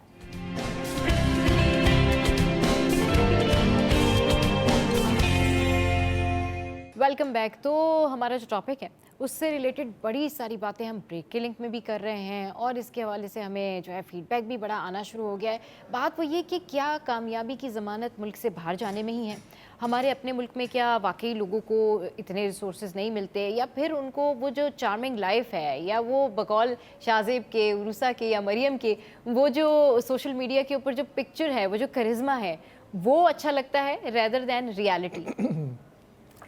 रियलिटी चेक की बहुत ज़रूरत है। जैसे अब शाहज़ेब साहब ने कहा कि एक्सपेक्टेशंस नहीं होने चाहिए। हमारे मसला ये है कि हम एक्सेप्ट नहीं करते। जब एक्सेप्टेंस नहीं होता ना, there is a fine line between expectation and acceptance. तो जब हम एक्सेप्ट कर लेते हैं कि what are the situations and what are the opportunities और क्या चीज़ है सॉरी, जैसे मैंने आपसे कहा ना कि वहाँ अगर आप जा रहे हैं and you want to support the family, that's fine. लेकिन अभी आप जैसे कहा ना, यूथ को हम कैसे वो करें। We have such fine youth, इतने talented, so skilled. It's just the opportunities, the right opportunities. And इसमें ऐसी कोई बात नहीं कि opportunities नहीं है। Pakistan is full of opportunities and we have so much here. It's just the right time and the right place and right guidance. अच्छा उरूसा, ऐसा भी तो हो सकता है ना कि जो पेरेंट्स अपनी बेटियों को, बेटों को इतने पैसे लगा के पढ़ाते हैं, तो उनके तो जो बच्चे हैं, यानी जो अच्छे पढ़े लिखे स्टूडेंट्स हैं, वो तो खुद एलिजिबल होते हैं कि वो खुद अप्लाई करें और ख़ुद जाएं, और उनको वहाँ भी बड़ी अच्छी जॉब्स ऑफ़र होती हैं और यहाँ भी। उसके लिए किसी मखसूस रिश्ते का इंतखाब करना या फिर किसी मुश्किल की तरफ जाना, किसी मुश्किल नौकरी की तरफ जाना, ये तो फिर उनके साथ भी इनजस्टिस है, उनके करियर के साथ भी इनजस्टिस है। डेफिनेटली। और मैं इस तरह यहाँ पे इसको इस तरीके से जवाब दूँगी यूथ के हवाले से ख़ास तौर पे, कि जब इस किस्म का सिनेरियो होता है ना, तो बड़ा ज़रूरी है कि जो हमारे माशरे के नौजवान हैं उनके लिए कोई एक मिसाल या कोई आइडियल ज़रूर होना चाहिए जिसको वो फॉलो करें। मसला सारा ये है, we don't have that ideal, we don't have that मिसाल कि हम किसको बताएं कि ये मिसाल है बच्चों, इसको आपने फॉलो करना है। क्योंकि डायरेक्शन लेस हो गई है यूथ अब, क्योंकि डायरेक्शन लेस हो गई है तो भटक रहे, यहाँ भी कुछ भटक रहे, कुछ वहाँ भी भटक रहे, भटक ही रहे सारे। तो मेरे हिसाब से डायरेक्शन की ज़रूरत है। और दूसरा, अगर कोई ऐसा शख्स आपका कोई ऐसा बाहर है मौजूद जिसको आप जानते हो डायरेक्टली या इनडायरेक्टली, जो कि स्ट्रगल कर रहे हैं, तो मेक श्योर उस शख्स की बात हो आपके बेटे या बेटी से जो कि प्लान कर रही है जाने के लिए, ताकि पता हो कि भाई ये हकीकत है और वो नहीं है जो आप सोच रहे हैं या समझ रहे हैं। शाहज़ेब, आप देखिए, दो अलग अलग चीज़ें हैं, एक वर्क परमिट है और एक इमिग्रेशन है। जब हम डिस्कस कर रहे होते हैं कभी भी, तो बीइंग अ कंसल्टेंट हम हमेशा इमिग्रेशन की बात करते हैं। सही। जितने भी मसले मसाइल की बात यहाँ पे हो रही है, तो वो उनके लिए हो रही है कि जो वर्क परमिट पे बाहर जाते हैं या तो वो कंसल्टेंट्स के हाथों शिकार हो जाते हैं, सही। या फिर ये अच्छा कि अगर हुआ पहुंच भी आपने जाते ये हैं, डिफरेंस हाँ या बताया अगर वो कि पहुंच हम भी जाते हैं वर्क वहाँ परमिट पे जाने वाले जी, लोगों की या अगर वो वहाँ पर पहुंच भी जाते हैं तो उनको यही जैसे भी बताया कि वहाँ पे उबर करीम चला रहे हैं या कोई और दूसरे काम कर रहे हैं, और जॉब्स कर रहे हैं, लेकिन इमिग्रेशन की जो पॉलिसीज है ना जो बाहर कंट्रीज की वो बहुत डिफरेंट है। वो जैसे ऑस्ट्रेलिया है, अनाउंस करता है मुझे 1,28,000 प्रोफेशनल्स रिक्वायर्ड है पूरे साल के अंदर। अब प्रोफेशनल्स की 526 लोगों की उन्होंने लिस्ट भी दी हुई है कि किस किस कैटेगरी में उनको रिक्वायरमेंट्स हैं, वहाँ पर वो जॉब्स भी अवेलेबल हैं। तो आप अगर यहाँ पर जनरल मैनेजर है ना, तो वहाँ पे जनरल मैनेजर की जॉब करेंगे जाकर आप वो, और वहाँ पे जॉब्स अवेलेबल हैं। तो इट मीन्स पहले तो ये डिफरेंस समझना ज़रूरी होगा कि ये उन लोगों के लिए नहीं है बाहर जाना कि जो वर्क परमिट पे पाकिस्तान से बड़े ख्वाब लेके जा रहे होते हैं, वो नहीं उनकी एक्सपेक्टेशन मीट होगी। लेकिन जो लोग इमिग्रेशन पे जाते हैं वो एक प्रॉपर स्टूडेंट वीज़े पे जाते हैं, स्टूडेंट वीज़ा पे जाते हैं, वो एक प्रॉपर रूट लेके जा रहे हैं। तो एक तो चीज़ ये है, दूसरी चीज़ ये कि मेरे पास जितने भी लोग आज तक आए ना 2014 से लेकर आज तक, कोई भी मेरे पास ये नहीं आया कि मुझे अच्छी अपॉर्चुनिटीज़ के लिए, मुझे अच्छी सैलरी के लिए बाहर जाना है। सबको पाकिस्तान से सिर्फ सिक्योरिटी इशूज़, ठीक है, और बच्चों का अच्छा मुस्तकबिल, सिर्फ 2 वजूहत हैं जिसकी वजह से लोग बाहर जा रहे हैं। पैसे के लिए नहीं जा रहे कि हम यहाँ 5 लाख रुपए कमा रहे हैं तो हमें 10 मिल जाएंगे, नहीं, सही, क्योंकि वो इमिग्रेंट्स हैं। हाँ, जो वर्क परमिट वाले लोग होते हैं वो जाते हैं। यहाँ पर फिर जाहिर है आप बीइंग अ कंसल्टेंट उनको ये ज़रूर गाइड करते होंगे, एंड आई एम श्योर कि भाई आप उनको बताते होंगे कि अगर आप ये सोच रहे हैं कि यहाँ पर आप कम मेहनत करेंगे और वहाँ पर जाकर, सॉरी, यहाँ पर आप ज़्यादा मेहनत करेंगे और वहाँ पर जाकर आप कम मेहनत करेंगे, तो ऐसा नहीं है। बिल्कुल ऐसा अगर आप यहाँ बहुत ज़्यादा मेहनत करते हैं तो डेफिनेटली आप अपने घर आ जाते हैं और सुकून से होते हैं। आपके पास जो है वो हाउस हेल्प भी होती है, आपके फ्रेंड्स भी होते हैं, फिर खाना पका होता है, खाना पका हुआ होता है, ये सारा कुछ सब कुछ नहीं, फैमिली मैरिजेस हैं आपकी, या आपने जैसे भी कोई डेथ हैपनिंग का बताया कि अगर अल्लाह ना करे कोई ऐसा मामला हो तो आप वापस नहीं आ सकते। बहुत सारी चीज़ें उसके अंदर हैं। लेकिन कनाडा के अंदर एक और लास्ट चीज़ बस बता दूं कि बैंक स्टेटमेंट रिक्वायर्ड होती है कि आप सर्वाइवल इनिशियल कैसे करेंगे। तो अंग्रेज़ों को भी पता है कि अगर आप उनके कंट्री में आ रहे हैं तो आपके पास 1 साल का बैलेंस होना अमाउंट का ज़रूरी है ताकि आप सर्वाइवल, फाइनेंशियल सर्वाइवल कर सकें। ये तो पेशाज़ उन लोगों के लिए who have lot of money, that's right. लेकिन जो वही वाली बात है ना, जो ख्वाब देख के, सुहाने ख्वाब देख के चले बात तो वही ख्वाब है ही कि ना जी दिखाया दूर जाए। के ढोल वाकई सुहाने होते हैं, लेकिन अगर आप अपना अकल के साथ जो है वो तमाम काम सर अंजाम दें तो बड़ी बड़ी मुश्किलात से, मुसीबतों से बचा जा सकता है। हम तो आपके लिए दुआ गो हैं कि आप जो भी काम करें उसमें अल्लाह ताला आपके लिए बेहतरी करे। लेकिन अवेयरनेस देना हमारा काम है कि अगर आप बाहर जाना चाहते हैं तो बहुत सोच समझ के जाइए कि वो आपके लिए ठीक रहेगा या नहीं रहेगा। आज का शो कैसा लगा ये आप ज़रूर बताइएगा, फीडबैक देना ना भूलें। कल फिर आएंगे नई टॉप स्टोरीज़ के साथ। अपना बहुत ख्याल रखें, हमारे शो को देखें, फीडबैक दें, पसंद करें और देखना मत भूलिएगा कीप वॉचिंग सिटी एट 10।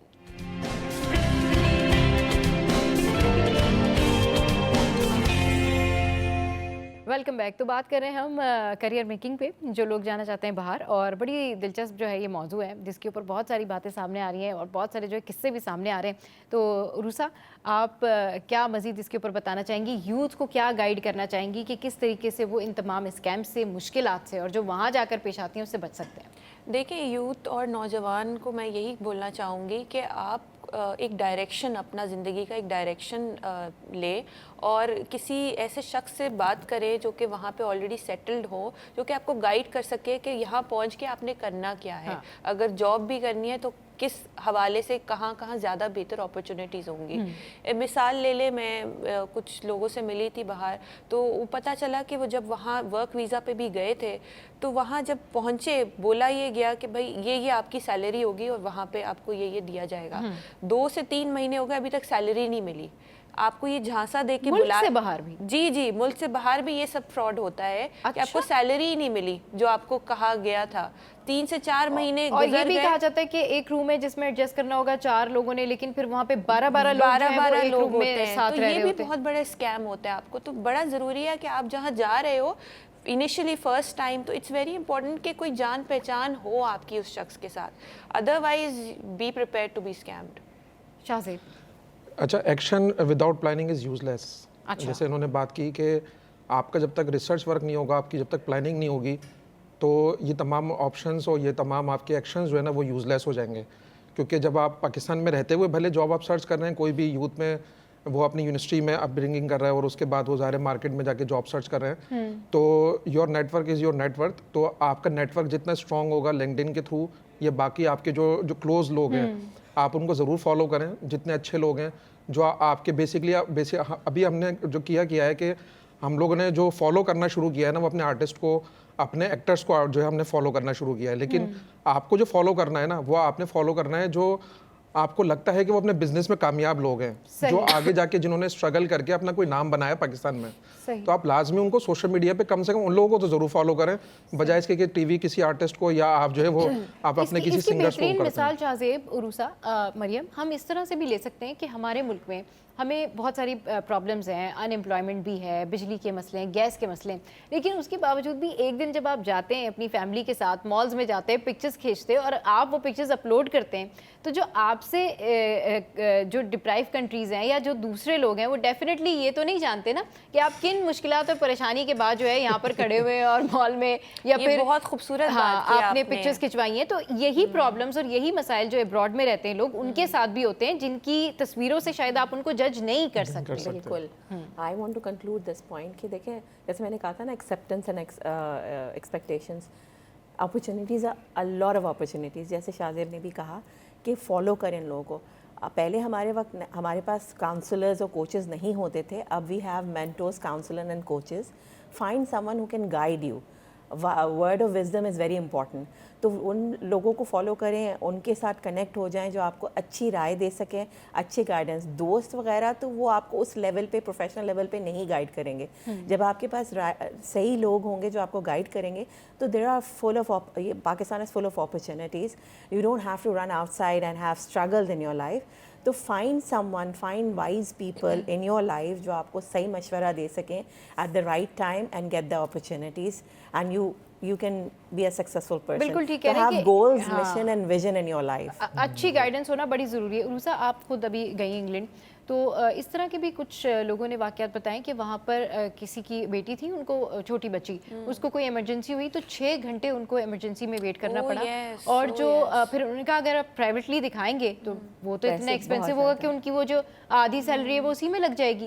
तो ये इश्यूज भी होते हैं, शायद लोग इन पॉइंट्स को इग्नोर कर देते हैं। आपने इसको हाईलाइट किया, और इसके बारे में लोग नहीं सोचते हैं, बस यही सोचते हैं कि वहाँ जाएंगे और सब कुछ बहुत अच्छा होगा। इनफैक्ट अगर आप यहाँ किसी इमरजेंसी में जा रहे हैं और आपसे मतलब कम, यानी ऐसा पेशेंट कोई बैठा है जिसको अभी टाइम है, जो इतना प्रॉब्लम का शिकार नहीं है, लेकिन सडन कोई इमरजेंसी आती है, तो हमारे लोग इतने अच्छे हैं कि वो ये कहते हैं नहीं ठीक है, आप पहले चले जाएं, आप पहले दिखा दें। आपको पता है ये बाहर बड़ा के लोग एक क्या करते हमारे यहाँ का नहीं, पॉजिटिव पॉइंट है। पता है वहाँ तो आप फार्मेसी में जाके पैराडोल भी नहीं ले सकते हैं without Until you have a prescription। आप तो यहाँ जाके सेल्फ Prescription के मेडिकेशन बगैर करके नहीं ले यहाँ फार्मेसी से कहते हैं ये दवाई दे दो। वहाँ पे तो आपको पहले कंसल्टेशन के अच्छा, बाद एक मजे physician की के पास जाना बात, पड़ता है। वहाँ बैठ के कई पाकिस्तानी या देसी ऐसे हैं जो कि ऑनलाइन अपॉइंटमेंट लेते हैं पाकिस्तानी डॉक्टर्स से, क्योंकि उनको पता है वहाँ पे एक्सपेंसिव होगा। नंबर 2, जब पाकिस्तान तक आके वक्त इलाज आएगा तब करवाते तक हैं, या तो हम मतलब गुजर जाएंगे या कई लोगों को ऐसे ही कुछ हो होता है, जाएगा। पाकिस्तान यहाँ आते इलाज करवाते हैं कि जी वहाँ पे डेंटिस्ट बहुत महंगे हैं, जी तो हम ऐसा पाकिस्तान बहुत जा है। रहे हैं फिर कहते वापस वो- जाएंगे। कि इतना खर्चा होता है कि वो वहाँ से घूम के पूरा राउंड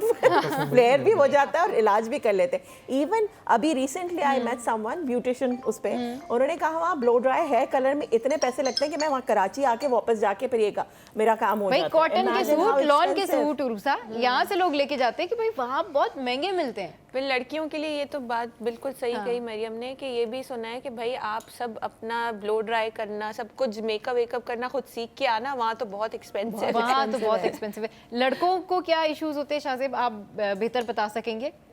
देखिए क्योंकि जो मतलब जो अर्निंग करनी होती है वो लड़कों ने बेसिकली करनी होती है, तो वहाँ पर जो भाई हर अपॉर्चुनिटीज है घर में हम सब नवाब होते हैं ना, हम सब कहते हैं जी अम्मी पानी दे दीजिए, अम्मी आज ये बना दें। अब ऐसे जो लड़के होते हैं, मेरे कई ऐसे कजन्स हैं जो उनके पानी नहीं पीते। पहले जलाते हैं, पहले एक शर्ट स्पेशली जलती है उनको कुकिंग का मसला होता है। अच्छा, हमारे बहुत सारे लोग हैं जान पहचान के रिलेटिव में कि अपनी मदर्स को कॉल करते हैं जो रेसिपी पूछने के लिए जब वो खाना बना रहे होते हैं। सही। तो जाहिर है वो दूरी है, क्योंकि बनाना तो उनको खुद है, हाँ। पूरे दिन में वो जॉब्स भी कर रहे हैं, अपनी स्टडी भी ले रहे हैं, और रात में आके उनको खाना भी बनाना है, घर की सफाई भी मैं तो ये कहती हूँ, लॉन्ड्री भी खुद करनी होती है। मैं तो ये कहती हूँ एक दफा जिंदगी में लड़कों को भेजें बाहर। अच्छा, This is what I say. ये कामी कार्रवाई I होती always है। say that. मैं भी ये बात कहती हूँ कि जी अगर आपको इंसान बनाना ना, हमेशा कहती पहले इंसान बन सीख जाओ। के तो आए, खाना कैसे बनता असल में है। पाकिस्तानी कल्चर ऐसा है, पाकिस्तानी You कल्चर know ऐसा what है। the problem is? हमारे यहाँ समझा जाता है कि जी लड़की का काम है खाना पकाना, लड़के का काम बाहर करना है। नहीं, it is the two way. अगर आप बाहर भी तो दोनों मियाँ बीवी काम कर रहे हैं यहाँ पे भी, तो the men should know how to cook and laundry and everything. Why not? बस ये उरुसा ने जो सजेशन दिए ना बिल्कुल। कि जिन जिनको शौक है ना उनको 2-2 महीने के लिए short I always say train your child, send them outside ताकि gentleman बन के वापस हाउ आए. You feeling right now. अच्छा जी, बहुत शुक्रिया। हमारे गेस्ट हमारे साथ थे मरियम, उरुसा और शाहजेब। आई होप कि इनकी बातों से आपको बहुत कुछ सीखने को मिला होगा और हम यही चाहते हैं कि आपको अवेयरनेस मिले, आप सीखें और जब वापस आएंगे तो मज़ीद डिस्कस करेंगे इस पॉइंट पे कि जो लोग एम्प्लॉयमेंट या अनएम्प्लॉयमेंट के तनाजुर में वहाँ पर रह रहे होते हैं या सिर्फ इस पर्पज़ के लिए जाते हैं कि उनको अपनी फैमिली को ही सपोर्ट करना है, तो उनके लिए राइट वे क्या है। वापस आएंगे फिर इस पर मज़ीद डिस्कस करेंगे।